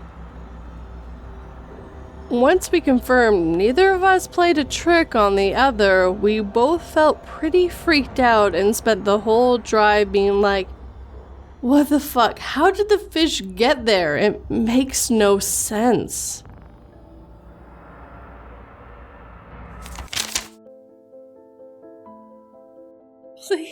Please save my son, the mother cried. My heart sank at the fact that I gave up my body to help my lifelong best friend have a child she desperately wanted, and she didn't think twice to choose a fetus over me.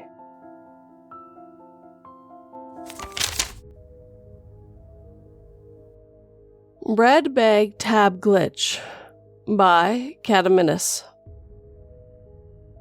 I made myself a sandwich this morning because I was hungry. You know that little plastic tab we use to close the bag of bread? Yeah, the tab that disappears all the time and leaves us doing the spin and tuck to keep the bread fresh? Per the usual, I was looking for the tab after I was done making my sandwich. Of course, it's not anywhere within sight. I lift the plate with the sandwich on it. It's not under the plate.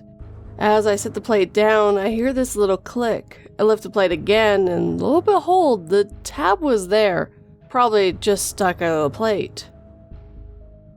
As I reached out to grab the tab, a second identical tab fell down from the bottom of the plate. I just thought, holy shit, I've experienced a glitch. I gotta tell the whole world. Side note, that's when I made the first comment on your community post. But I was hungry. Rather than closing the bag with one of the tabs, I did the spin and tuck. I set the tabs next to each other on the counter. I thought I'd take a photo of them when I was done eating. I know a photo is no solid proof that I experienced a glitch, but it's something. I eat my sandwich at the counter right next to the tabs while browsing on my phone. When I was done eating and ready to take a photo, there was only one tab on the counter. I checked the counter, the floor, the loaf of bread, and under the plate. No second tab. There was no wind, no pets nearby, and I certainly didn't hear any sounds that indicated the tab fell or was moved. I have no idea what happened to the second tab. Side note, that's when I made my second comment on your post. I didn't feel scared or chilled by this incident. I just thought it was hilarious and couldn't stop laughing about it. I told my husband, knowing full well he wouldn't believe me. To my surprise, he smiled, nodded, and said, 22 people die each year from eating that tab. It's a joke from a stand-up comedian. Nevertheless, I'm glad I'm alive and well despite experiencing this rather innocent double glitch.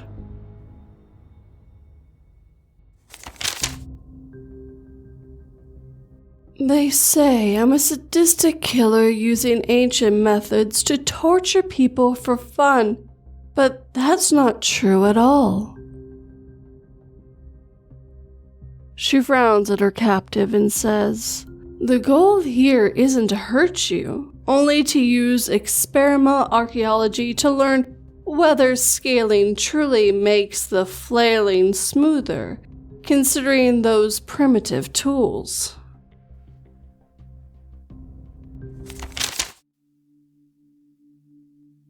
Teleport again, this time multiple times, by Almost Jaded. Hello again, Glitch. Been a while. Like years. Most of you probably don't know my stories. I'm not going to rehash them again. If you're that bored, you can scroll all the way back in my history. As usual, I'll provide details for any locals. 22 months ago to the day, I relocated from Vegas to southern Mexico, Las Acrocas area. My previous experiences happened in Vegas area and partly in Utah. I haven't had one of these instances in several years, and no glitches of any kind since moving here. Until today. On my way to a client's house in West El Paso/Sunland Park, I had driven to this house half a dozen times in the last 2 weeks. I know the way by heart, but I still use nav because there's major construction on I-10 between Cacruz and El Paso right now, and Google lets me know about closures and delays. Today, it says there's a 27-minute delay. That's the first weirdness. I practically flew through the construction. All the red spots on the nav just weren't. No delays, made the usual 55-minute trip these days in under 40. When I got to the Sunland Parkway exit, the nav still said my ETA was the same despite this. Weird. And here's where it goes off the rails. Age client lives off of Mesa Hills, past Mesa. 2 different roads and this matters, so please keep it straight. Sunland Parkway goes through to Mesa. Both of these are large arterials with both of the businesses. Beyond Mesa, from the freeway, Sunland turns into mostly residential neighborhoods. Mesa Hill is a much smaller road that leads to the same nicer houses up to the hill, again past Mesa. But it winds down from Mesa and curves into Sunland Parkway between the freeway and Mesa. Hopefully you follow all of that. Because I'm early, I decided I wanted to stop and grab a taco. The nav says to turn onto Mesa Hill, but I decided to go straight and stop at Taco Bell that's right off of SP/Mesa intersection. So I go straight, stop at the next lighty, go through the intersection, and suddenly I'm in the residential park of Sunland Parkway, past Mesa. Like I drove through a portal, and I'm just really confused. That's a fair way up the road. No way I zoned out that stretch of road in that time it took me to cross an intersection. Also, less than 2 minutes have passed on the clock. Whatever, U-turn, get to the light that should be Mesa. And I'm back by the freeway. There's the Alta, the Stanton Optical, Barnes & Noble, Best Buy. I never crossed Mesa. If I continued straight, I'd be back on the I-10. Now, I'm really weirded out. I look at the clock. Less than 3 minutes have passed. That's impossible. I turn onto Mesa Hill. I drive on Mesa Hill for way too long. Landmarks are out of place. I feel like I've been driving for 15 minutes. I look at the clock. It's been 4. I get on Mesa Hills, at least to exist here, I guess. I'm still way ahead of schedule, which shouldn't be possible with the distances I've covered. I turned left to head back towards Sunland Parkway, and then apparently interdimensional Taco Bell. I noticed that all the construction that was on the mesa last time I was here a couple days ago is gone, so, well, that's nice. I get to my Taco Bell. I turn back onto Mesa and head back to Mesa Hill. All the construction is back. All of it. The left lane is torn up, there's a cone and trucks and crap, and I can't turn left onto Mesa Hill because the construction is blocking it. None of this was here 5 minutes ago. I look up at the clock and suddenly I'm running late. All the time that I should have taken to get up and back to Sunland and then up to Mesa Hill is suddenly back on the clock. Either that or I spent 17 minutes in the drive-thru. That would be it, except it isn't. I worked for about 90 minutes. I look up at the clock, over 3 hours have passed. I didn't fall asleep or anything. My client would have noticed. I have no idea where the extra 2 hours went. What the fuck? Screw this. Now it's rush hour. I better hurry to get home. I'm going to be in traffic forever. Got home through the construction during rush hour through the areas Nav said were backed up in 32 minutes. I wasn't driving fast. I'm confused and feel very detached. I didn't like this. And just to give you guys a heads up, Opie has given me permission to read the backlog of their stories, so those will be showing up in other Glitch in the Matrix videos for you guys.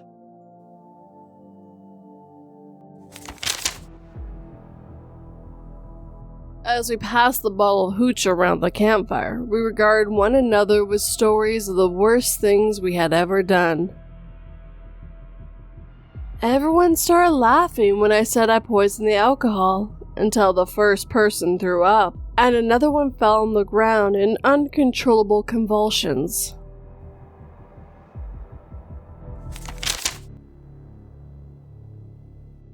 Timeline Jump by Joshua Lee 14. So there's been other things that I can't think of right now, but while it's still fresh in my memory, day before yesterday, when getting ready for bed, I was looking for these AirPods in the white case. I could not find them anywhere. I'm a stay-at-home single dad with a 3-year-old, and I usually keep these headphones within arm's reach, either charging or on the TV stand when not in use. I knew I had set them there in the usual spot, but alas, nothing. I searched the house, knowing the whole time where I had left them. I'm home with my baby all day, and our routine is pretty concrete. Well, after an hour of intense searching, I gave up and went to bed. I got up the next day and it began like all the others, when after about 30 minutes of just waking up, there in the usual spot on the TV was the headphones. I got a cold chill instantly, as this is not the only thing that this has happened to, but I can't recall some of the other times as of writing this. No one comes in here. No one has a key. It's just me and my baby. She didn't move them, nor would she have done it just to mess with me. I mean, I look into this one spot, which is just a flat top of the TV stand with a TV on it, at least 8 times the night before. The other thing was the toilet. About a week or so ago, I noticed that the toilet needed cleaning. It wasn't totally gross or anything, but it was time for a scrub, if you know what I mean. Then around 2 days ago, I noticed it was clean. I thought, the hell did I do that? Wondering about my level of sanity. But a while ago, I noticed it was dirty again. Dirty again.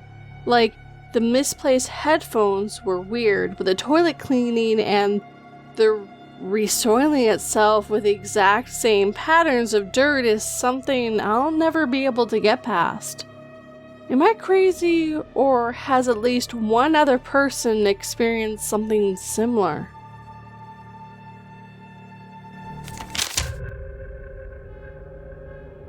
As soon as I heard the gunshots, I grabbed the little girl with a bunny backpack standing next to me and ran into one of the stores in the mall. While peeking from behind the wooden counter, I saw that the shooters were all small children and then felt something pressed against my head by the little girl behind me.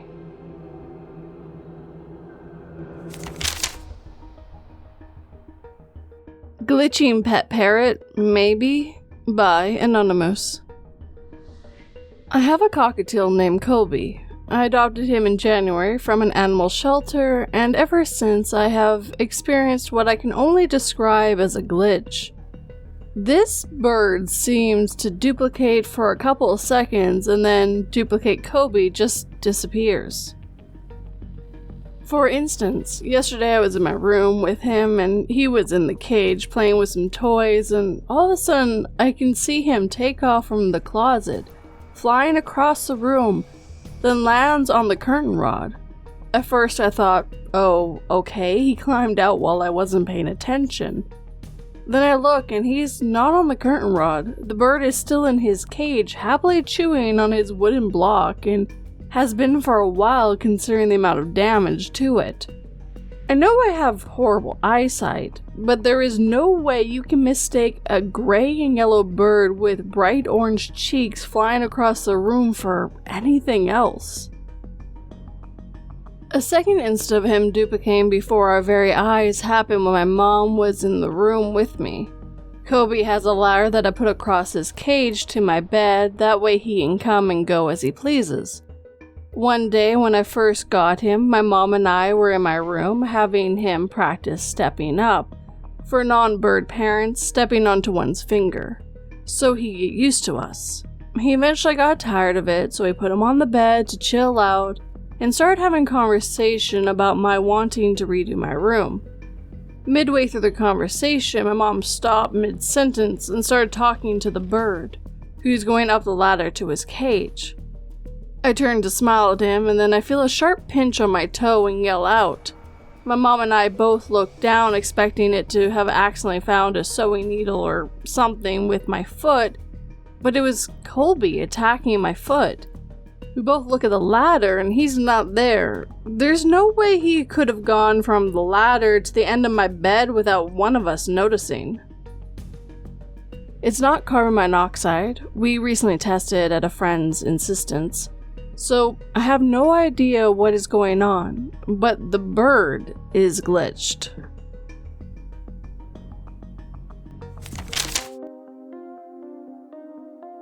It's just a prank, bro. Why are you getting so upset? I continue recording as the man covered in hives struggled to dig the EpiPen out of the peanut buttered filled kiddie pool, making sure my viewers would get a good look at his face when he found out it was fake anyway.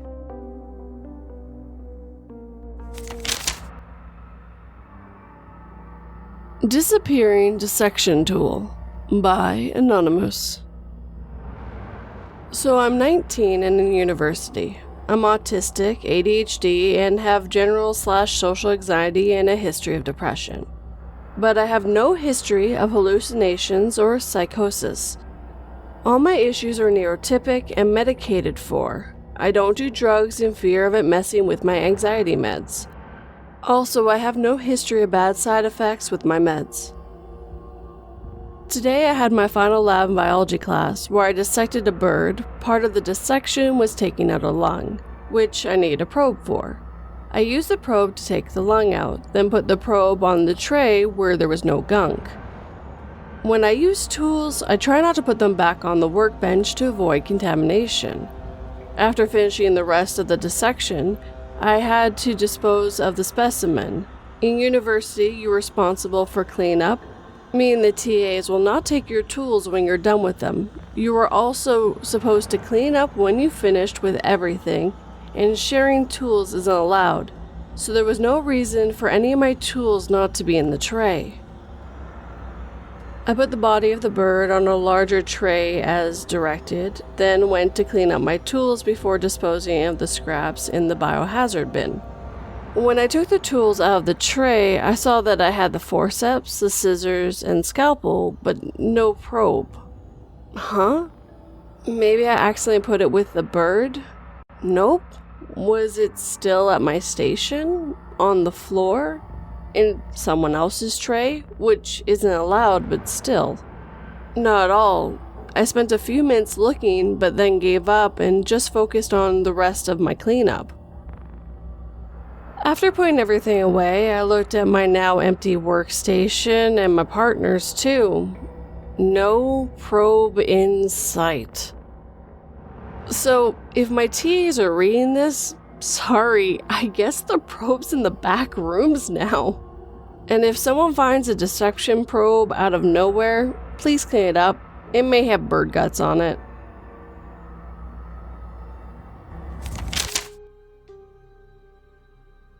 My fellow Alpha and I were locked in a tense staring contest. I grossly underestimated his desire to win when he brought out a razor blade and started slicing his eyelids off.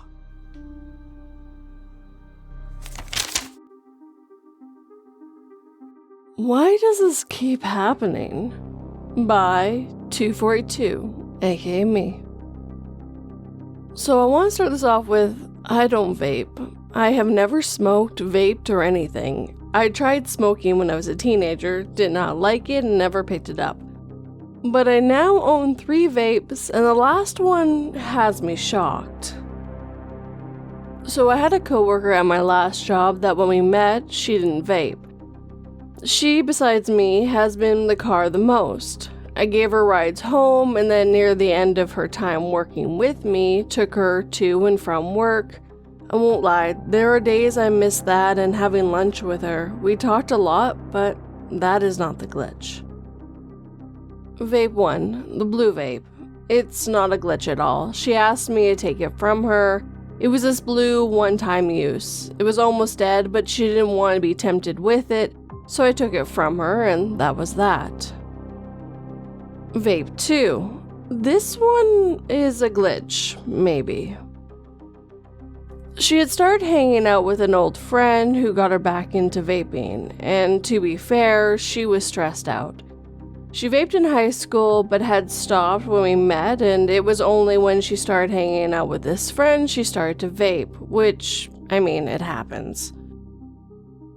We talked over the lunches and stuff about her wanting to quit. She had a vacation coming up, and she said during that, she and her friend were going to quit. Her friend didn't, but she did. Well, early on, she had a super stressful week, and we had agreed that I wouldn't let her vape, so I took it from her. I had a windshield cover on the floor in my back seat and put it in there. I remember this because I thought it will be hard to see in the black and she won't find it. Well, that day got worse and she begged me for the vape. I gave in because she was really not okay. I went to grab it, and it's not on the cover. She checked under the seat, nothing. I looked through the cover fully, and we never found it. We searched for it off and on for about a month till we said my car ate it. Well, she left that job and so did I. This was 6 months to a year later. I cleaned that car fully. And on the back seat, plain as day, under a windshield wiper fluid bottle, is her black vape. My seats are gray, and it didn't blend in that great. I had looked on the back seat a few times in our looks because I was planning to give it back to her so she could sell it. I picked up the vape, looked at it, very confused. I took the photo and we both laughed our asses off. She was so happy it went missing in the end. She hasn't started back up, and I'm very proud of her for that. If you're hearing this, girl, you're awesome, and I'm so happy me and my car could help you kick it. That is all the vapes I knew in my car, 2 sitting in my driver's side cover thing. But now I have 3, so let me tell you the one that I'm 100%'s a glitch. Vape 3, how the hell did I get you? So this Saturday I'm driving home from work. I bought this dashboard phone holder and these little rubber holders fell off. One flew at my leg and I'm looking for it on the seat, between the seat, and then I think maybe it's in the e-brake area. So I sigh and reach in past the weird wire stuff so things can't fall in there, but this car is old and stuff does get in there. I feel this really big odd thing. It's not the rubber thing at all. I carefully grab it and pull it out. And here is vape number 3. It's mermaid look and color. My coworker never had this vape that I can recall. I took a photo and she said maybe it's hers, but she doesn't think so, and I don't think it is either. She mostly had the black one, but either way, she only ever lost the black one. I'm also the second owner of this car, more like third, but either way, I have dug into there many times just to make sure it's clear because it's an e-brake and you never know, and I know stuff falls into there. I'm not one to give rides to others all that much. I can name 5 people that have been in my car, and the only one that vaped or smoked besides the original owner was my coworker.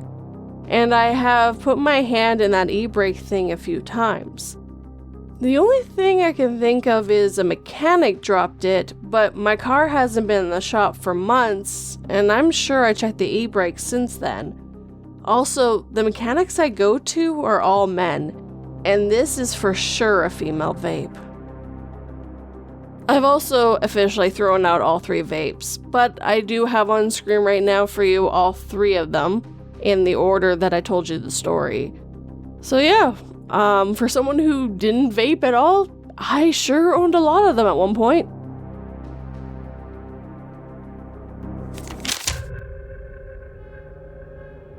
Me and my son were asked to take a group selfie after we performed at a Swedish underground nightclub. The group surrounded us as the club owner held up his phone, showing that me and my baby were the only ones visible in the selfie.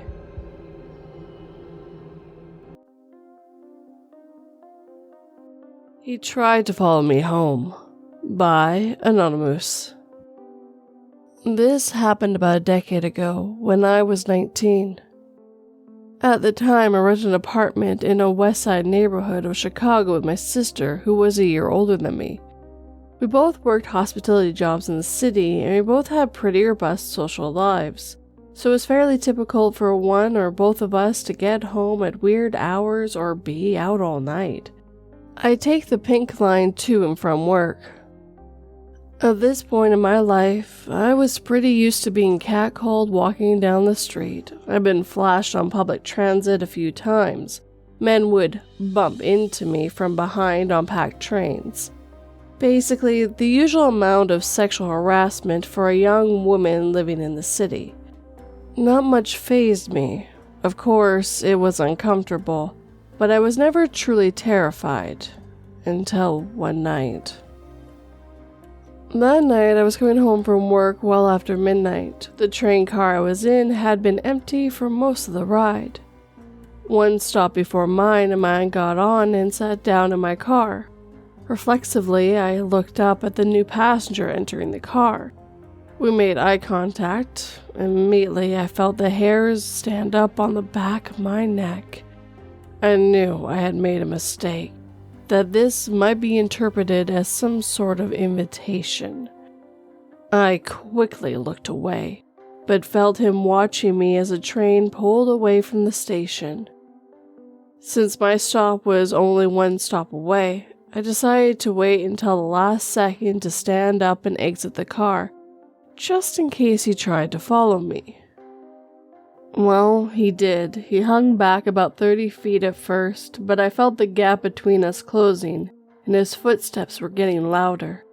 Then I heard him try to catch my attention, saying, "Hey."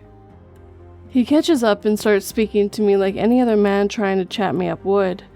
I still couldn't shake the feeling of genuine fear I had since first locking eyes with him in the train car. He asked where I'm heading, and I told him I'm going home. He asked me if anyone was waiting up for me this late. I told him my boyfriend was. In reality, I knew my sister was working a late shift and I was going home to an empty apartment. Then he pulled his shirt to the side, exposing a gun in his waistband. In a joking tone, he said he'd fight my boyfriend for me. I laughed along and kept walking. We were walking down St. Mark, which is a pretty busy street even that late at night. I knew I couldn't let him follow me to my apartment, so when I came to the cross street where I should have turned, I just kept going straight. Eventually, I had walked far enough that I had passed the stop where he had originally got on the train.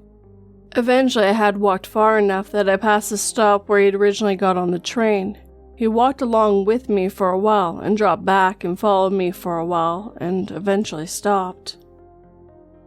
I thought I'd be relieved once I had shaken him, but as soon as I couldn't see him anymore, my fear only heightened.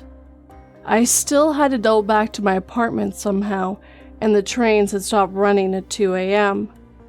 I figured he knew I walked too far and would have to turn around, so I thought it was possible he posted up somewhere in Claremont waiting for me. I turned off and walked a few blocks north and then started my less than 1 mile walk back west towards my apartment. The walk back was excruciating. Since I was now off the main road, it was much darker and there was absolutely nobody around. I kept telling myself I had to get home safe for my sister, because she'd never be able to live with herself if something happened to me. I kept putting one foot in front of the other, and when I finally made it into my apartment and locked the door behind me, I collapsed into a puddle of tears. 10 years later on, I never felt fear again like I did that night. To this day, I never told my sister about it.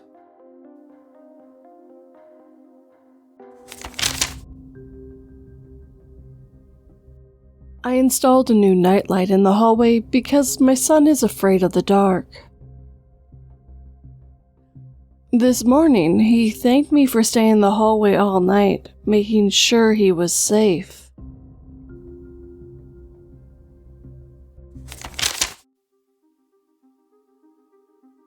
Harassed, chased down by a car while walking with my mom. By It's Just Daily. Narrated by As the Raven Dreams. Okay, so for context for this story, I live in a pretty rural area. We live on the outskirts of our town, which already is small compared to the populations of other towns in California. We're about 15 minutes from the small town and 40 minutes from the main city. We live down a dirt road with some neighbors. Our house has no other fences attached to ours, and on 2 sides of the house is only fields and dirt roads. One side having a single house in the field. The other 2 sides have a couple of neighbors down other roads, and nobody really interacts out here, except my dad talking to 2 of them sometimes. I was probably 12 when this happened. I had low self-esteem and I wanted to start exercising more. I had been enrolled in a charter school due to bullying. Yes, that played into my self-esteem, but let's get on with the story. So I didn't really have many ways of exercise, besides a treadmill that we owned. I wanted to start getting fresh air too, so my mom suggested that since we lived out here, that it would be peaceful to take walks down the back dirt road. I agreed, even though I was stubborn about it half the time, but we began walking and usually would go in the mid to late afternoon, when it would start cooling down outside, but was still light.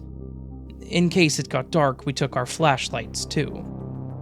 Being out here, it was notorious for stray dogs to sometimes make their way out here, and we would carry pepper spray and a mini bat just in case one got vicious. However, a dog will play into this story. One day, me and my mom decided to go on a walk in the later afternoon. So me and my mom took off and started walking down the road.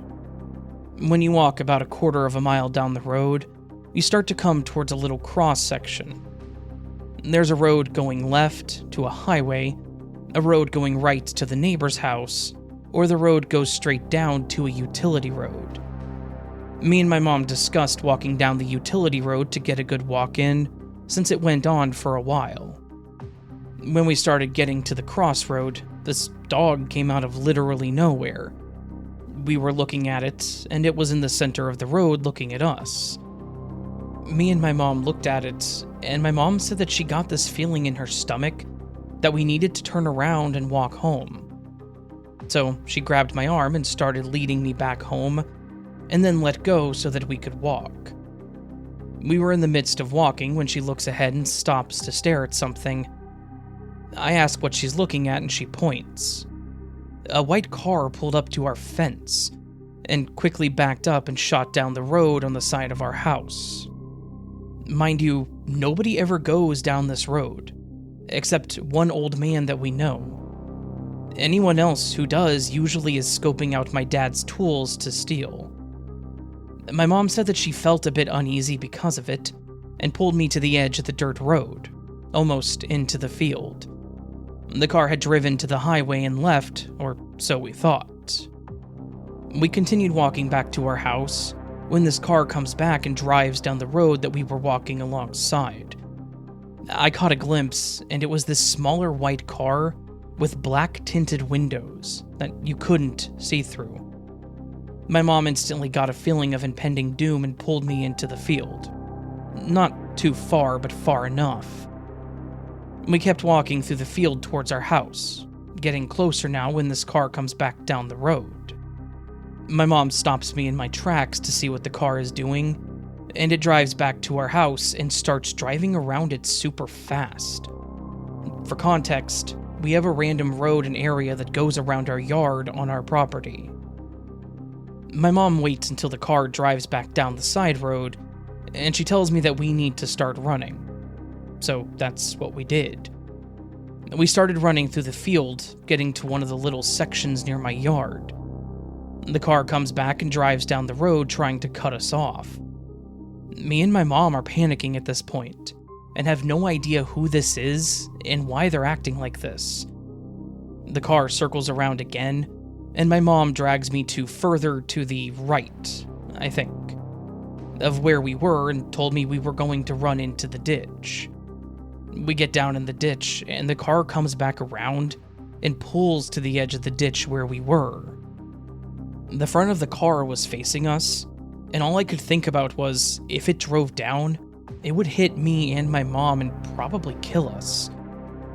My mom quickly put her arm in front of me and stood dead still while I was literally horrified, and dropped our flashlight, and I think my water bottle.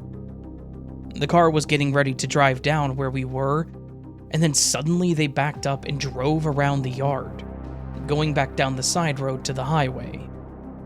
Me and my mom felt like our souls had left, and she tells me to run, don't look back, and to go to the front gate. I run up the ditch, feeling my heart pounding. I run around the yard and towards the front gate, flinging it open, and I started running towards the front door. I didn't hear my mom behind me. I was running to the door to open it right when I looked over and saw the car coming back down the side road. I ran into the house, trying to catch my breath. I saw the car drive down the road and I didn't see my mom, so I was panicking. I ran towards the sliding glass door, and suddenly my mom comes running towards it and flings it open, running in and locking it. She tells me to go lock the front door while I try to catch my breath, and tell her that I was scared because I had no idea where she was. She went to chug some water from the fridge and told me that, when I was running, she was trying to shut the front gate when she noticed the car coming back down the road. She said that she knew she wouldn't have time to follow me to the door, so she ran behind my sister's car to stay out of the view of the car. And when it drove back down the road, she took the opportunity to run to the back door since it was closer to my sister's car. It's crazy to think that if we hadn't seen that dog standing there in the road and decided to turn back, that we may have been run down. Fortunately, we haven't seen the car again, and think it may have just been some crazy person or druggie who just so happened to come down our road that day.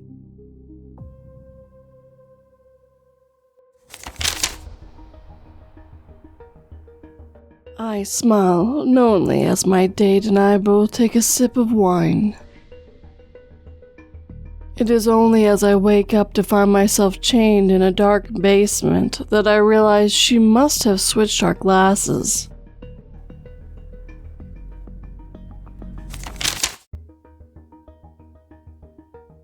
My dog is mine and my best friend's possible hero, by Purple Dozen.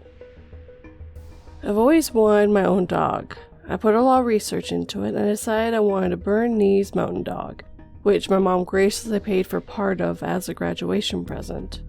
One thing to know about this breed, and my dog in specific, Sirius, is they're very friendly and don't know a stranger.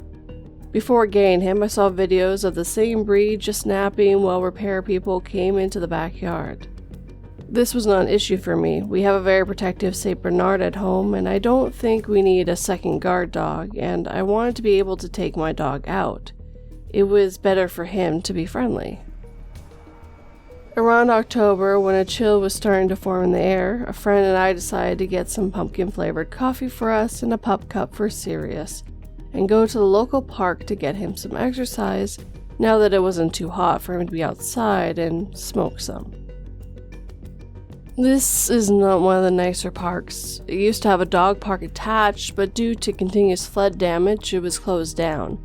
And now the area where it used to be is mostly secluded, and there's plenty of people who use that for their advantage and do drugs there, like we had planned on doing. There's also a lot of families on the weekends, but this was in the middle of the week during school and work hours, so the park was pretty much empty when we got there. As we walked, we passed a man who was trained for something I'm not sure I'd like to know about. He was carrying a full army pack and was drenched in sweat, and when I later told my stepdad about this, he said he had seen the same guy running along the main road where there was no sidewalks. Sirius completely ignored him. We also met a couple who had a Rottweiler puppy a few months younger than my dog, and we stopped to let them play for a moment and talk to the couple. Sirius had absolutely no issue with the pair and was very happy to receive pets from them. Eventually we got to the location we were planning to smoke at, directly underneath the train tracks, which is the most secluded location in the park, as there's only one path to get to it, unlike the rest of the park that loops around. This area used to be a road, but it was purchased by the city for the park, so it's empty besides a house or two just past the barriers. We were there for around 30 minutes before an older man walked by, giving us a "how's it going," the way people do when they pass them on the walk, and turned around and walked back the other way. A little while later, he passed back again and noticed us still sitting there, stops and says, "Are you girls alright? Are you waiting for a ride?" This creeped me out slightly, but I tend to be overly cautious, so I say, "No, we're okay." Which was true. I had driven there and I was still nowhere sober enough to drive, and we were just enjoying the nice weather before it got too cold. He responded by telling us to have a nice day and turned around. Sirius, through these interactions, just continued to play with the stick he was chewing on. I mentioned these encounters to just solidify how absolutely strange the next one was. Soon after, a man who seemed to be in his late 40s or early 50s started to walk towards us, instead of turning around like the other man had. Sirius absolutely lost it, barking and growling at this man and attempting to lunge at him. Despite the fact that he was only around 7 months at the time, Sirius is a big dog, probably around 70 pounds at this point, and the man was very freaked out and continued past us, walking faster and keeping his distance. However, like I said earlier, there's nothing behind us besides an empty road and thick, heavy woods. My friend and I continued to sit there until I was sure enough that he was gone. "That was weird, right?" I asked my friend about 30 minutes after. She agreed with me. Where did he even go anyway? That was something I hadn't considered at the time, but looking around, I couldn't think of anywhere he could have been. Because we're high and stupid, we come up with the brilliant idea to wait and see if he passed us again. And if he doesn't, we'd walk towards the road behind us to see if there were houses he could have gone to. However, him living in one seemed unlikely. He was dressed for hiking with one of those backpacks specifically made for it, and he lived so close I didn't think he'd dress up for a hike. He doesn't pass us again, so we walk up the small hill and past the barricade. There's around 3 houses just past it, all pretty run down. The second we get to the first one, a man comes out on his porch with a gun and just stares at us. So, safe to say the people who live there aren't a fan of people from the park on their property. I think the only solution is he went into the woods. I never seen my dog act like that before, and I haven't seen him act like that since. Every other time he acts like everyone he meets he's known for a life. I've always thought the dogs have better instincts than us, and this has just proven it for me. We're both pretty small girls, around 100 pounds and under 5'5", and it's scary to think what could have happened had my dog not been with us, and we had no way of defending ourselves in such a secluded area.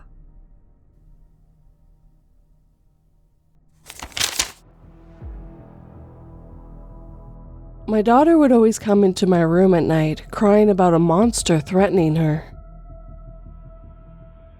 Tonight, pushed to the edge, I locked her in the basement, buying myself some time to ponder the unsettling fact that, as far as I could recall, my daughter never had blue eyes.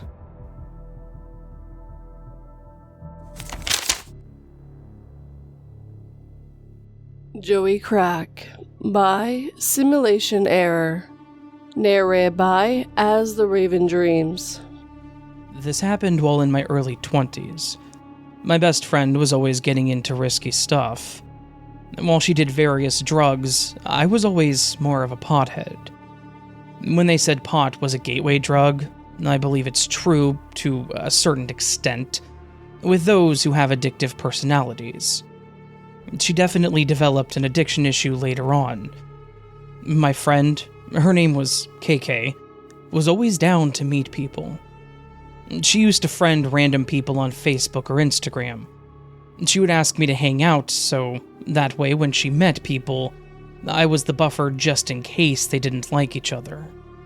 One day she came over to my house unannounced, and was like, "Hey, let's go to my uncle's house," because her aunt was there, and her aunt had some goods. Her aunt happened to be down the road. Her aunt and uncle were known as dealers in the area. So, we went. When we got there, she was like, "Hey, I met this guy online. He goes by Joey Crack." Then she shows her aunt his pictures. He's a wide-set man with a red goofy face, cornrow braids, face tattoos, and a gold grill. I laughed and said, "Wow, Kay, you really know how to pick 'em."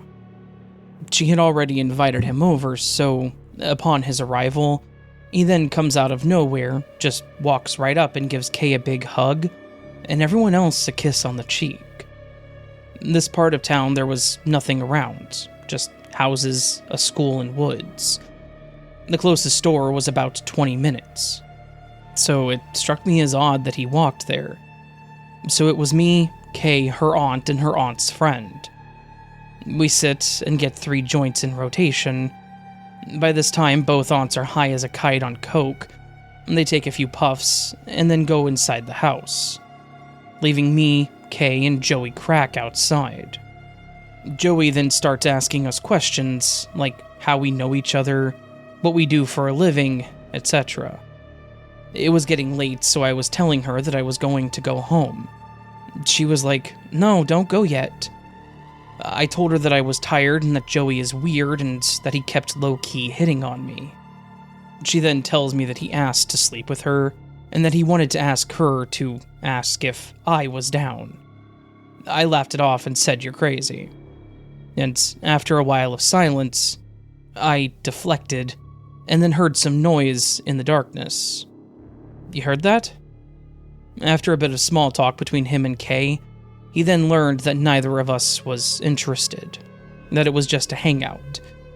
This then turned the mood, and you could feel it. It was suddenly eerily quiet. He got reserved and shifty-eyed. I sat down for a while just to please Kay. At one point I turned to Joey, knowing he walked here and that it was dark by now. "What are you about to do? 'Cause I'm about to go home, and Kay's coming with me." He was like, "I just texted my boy, he's about to come get me." When he was texting, Kay was right behind him watching him text. Her eyes grew wide and she looked at me. That was silent girl code for girl WTF. Kay broke the silence and was like, "Hey, come help me get this thing from inside to bring it out." So I did. We went inside and she was like, "I'm going to call my uncle so he can take us to your place." And I was like, "Why?" My house was like a 10-minute walk. She said 'cause when she was looking at Joey text, he sent to whoever was coming to pick him up the information of all of us here. He noted that her aunts were high on coke, as well as us, along with our age. He was telling his boy to come over to basically rob and sexually attack us. And then he called dibs on the blonde one. I was the blonde one.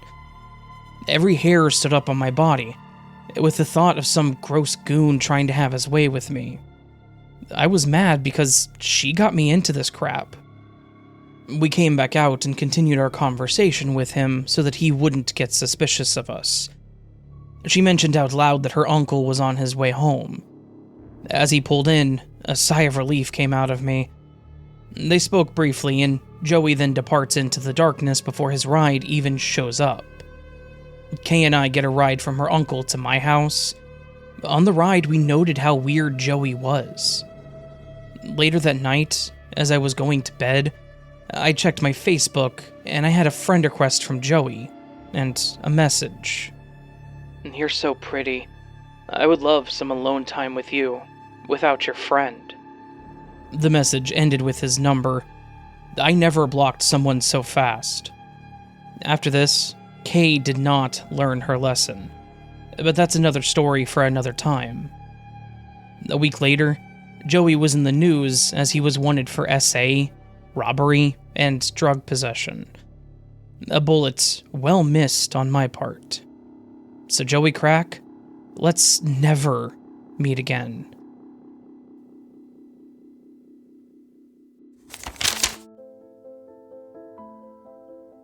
My mother snatched the pill bottle from me, slapping me hard with her other hand. "You don't leave me alone with him," she hissed, angry tears spilling out of her bruised and swollen eyes.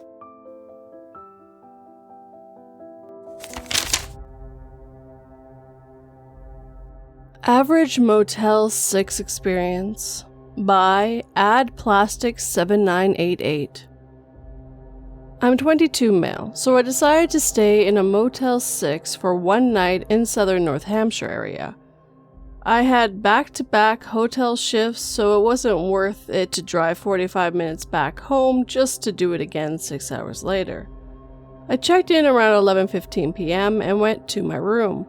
Of course, the door refused to open and the key ended up snapping in half, probably because it was 10 degrees out. So I had to go back to the office to change rooms and get a new card. My new room actually did open. It was pretty clean overall. I didn't see any major issues with it. I tried to get some sleep, but wake up about 4 a.m. to people arguing somewhere in the hotel. I generally didn't think it was possible to be so unbelievably loud between two people. This argument went on for what seemed like forever, until finally they shut the fuck up. However, about 15 minutes later, I hear someone trying to force their way into my room. I had both locked and latched the door, yet the door somehow was cracked open, and the latch was definitely about to give out. It would have opened fully if I didn't say, "Get the fuck out!"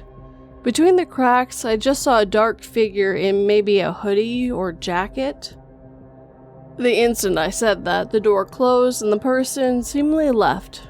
Now, I would have opened the door and confronted them, but I did not have my gun on me at the time.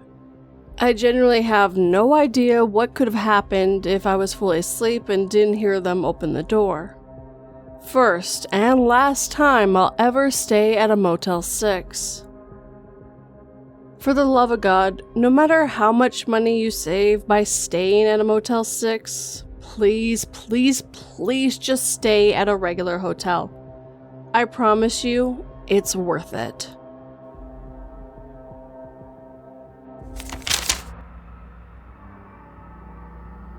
I woke up tied to a rail track, but found relief when I realized a lever would divert the train. Unfortunately, the other track had 5 people tied there, and I was alone.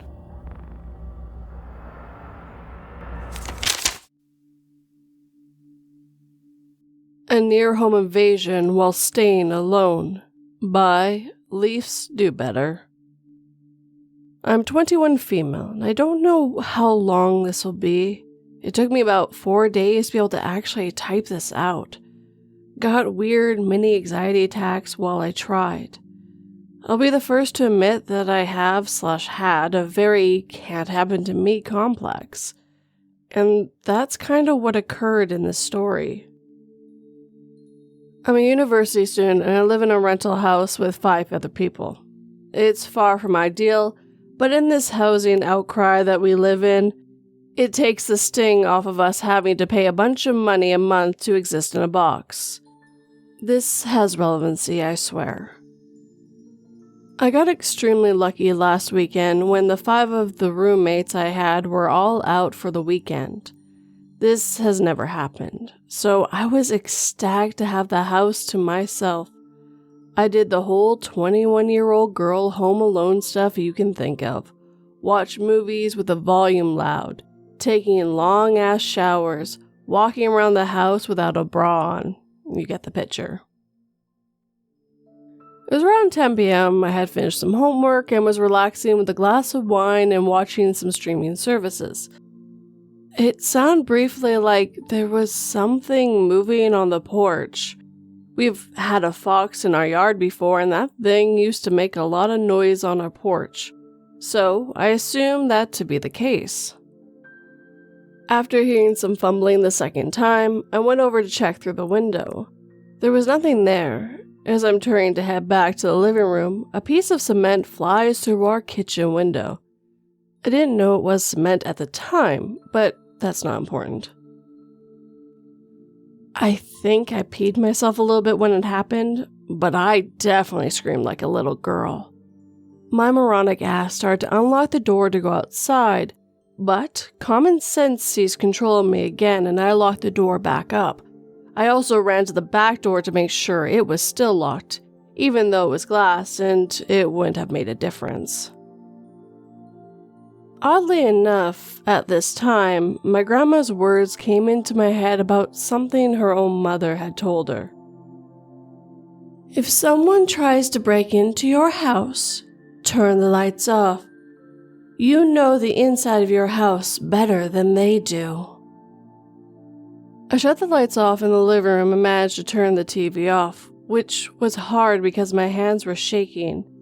My dad used to give me and my siblings advice on protection measures, which were not resonating at this time.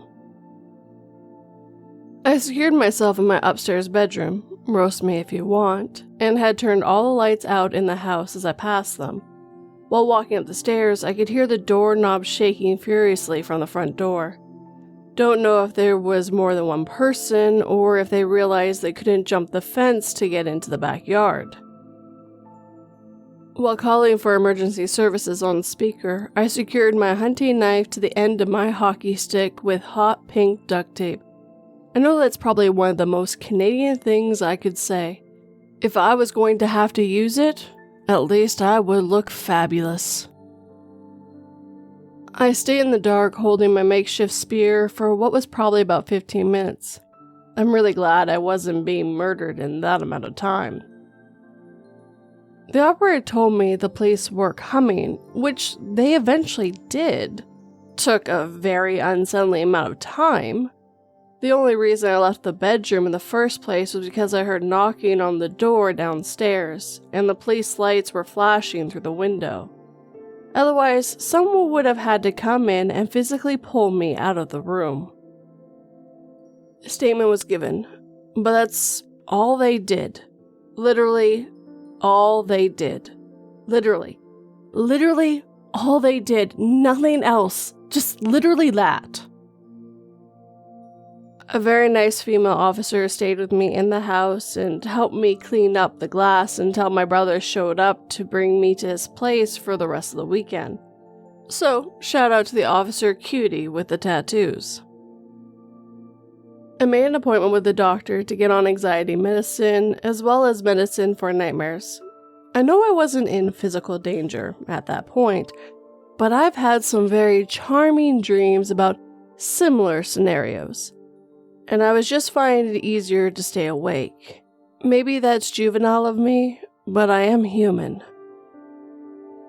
Meds are working fine, and I'm back in my house with wall-to-wall people again. And honestly, I don't hate that so much anymore.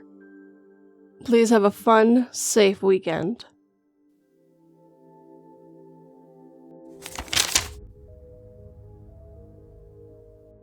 As the last day of my religious training ended, I was told to walk down the long stone walkway and reach the 5 towering pillars at the end. When I reached the end, they seemed to begin to curl in. Those weren't pillars. They were fingers.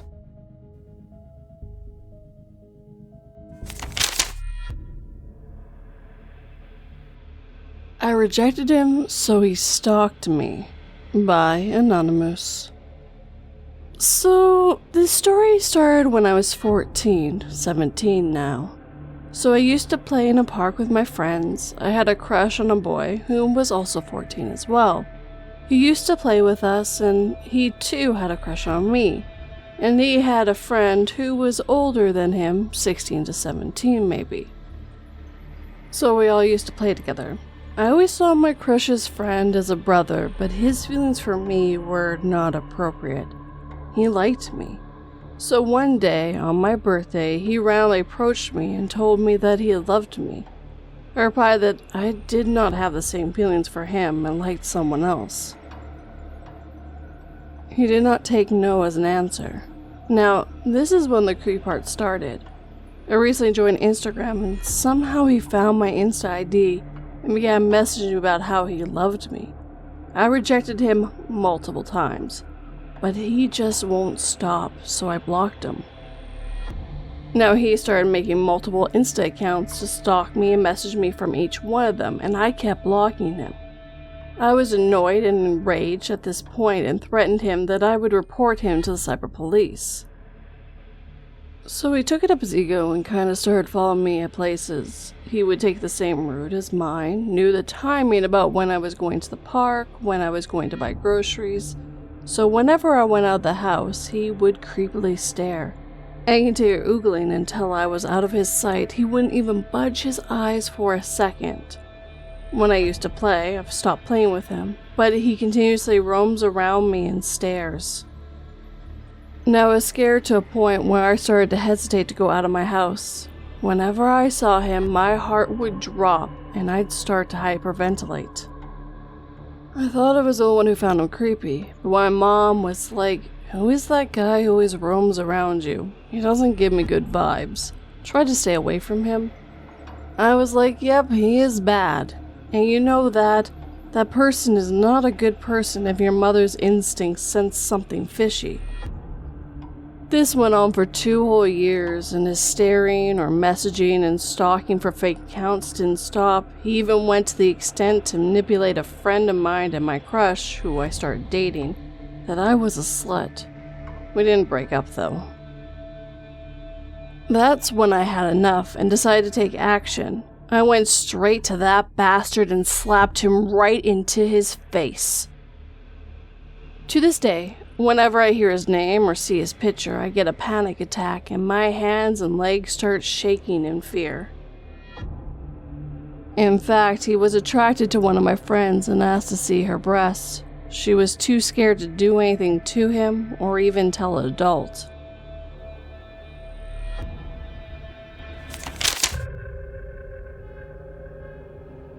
For my third wish, I asked the genie for all the women to be completely obsessed with me.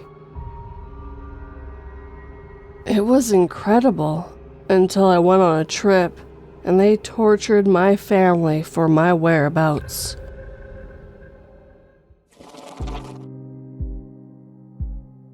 And with that, our time together is coming to an end. First of all, if you have a story you'd like me to narrate, you can send it to me 3 different ways, either through my subreddit, my email, or my website. All the links are down below or in the show notes for easy access. I like to thank the writers who let me read their stories from a year ago. These stories I narrated back in March of 2024 and April of 2024. So, a year ago, which is kinda crazy. I guess I really need to do some more compilations. They're starting to really add up. I also like to thank As the Raven Dreams and Marie's Field of Nightmares for lending me their voices for these stories as well. And if you really listened to all these stories and got this far, put VIP in your comment down below. If you enjoyed these stories, hit that like button and make sure it feels it. If you're new, please subscribe and turn that pretty little bell to all notifications. If you're listening on the podcast and are able to, please leave a review. And Spotify also lets comments now, though I think that's been a year now, so maybe I should stop mentioning that. If you liked how this channel/podcast grow, please share it with anyone who might enjoy it. It really helps new people hear these stories and my voice, and I really appreciate it, guys. If you'd like to help in a more financial way, like these lovely people on screen right now, I do have Patreon and memberships where for $1 a month you get early access and a few other bonuses if you pay more. If you'd like to do more of a one-time thing, I do have PayPal, Buy Me a Coffee, and Super Thanks. As always, guys, none of this is ever expected, just really appreciated. I really just enjoy narrating stories and bringing them to life for you. So, as always, thank you for watching and listening. It always has and always will mean the world to me. Sleep tight and don't let 42 bite.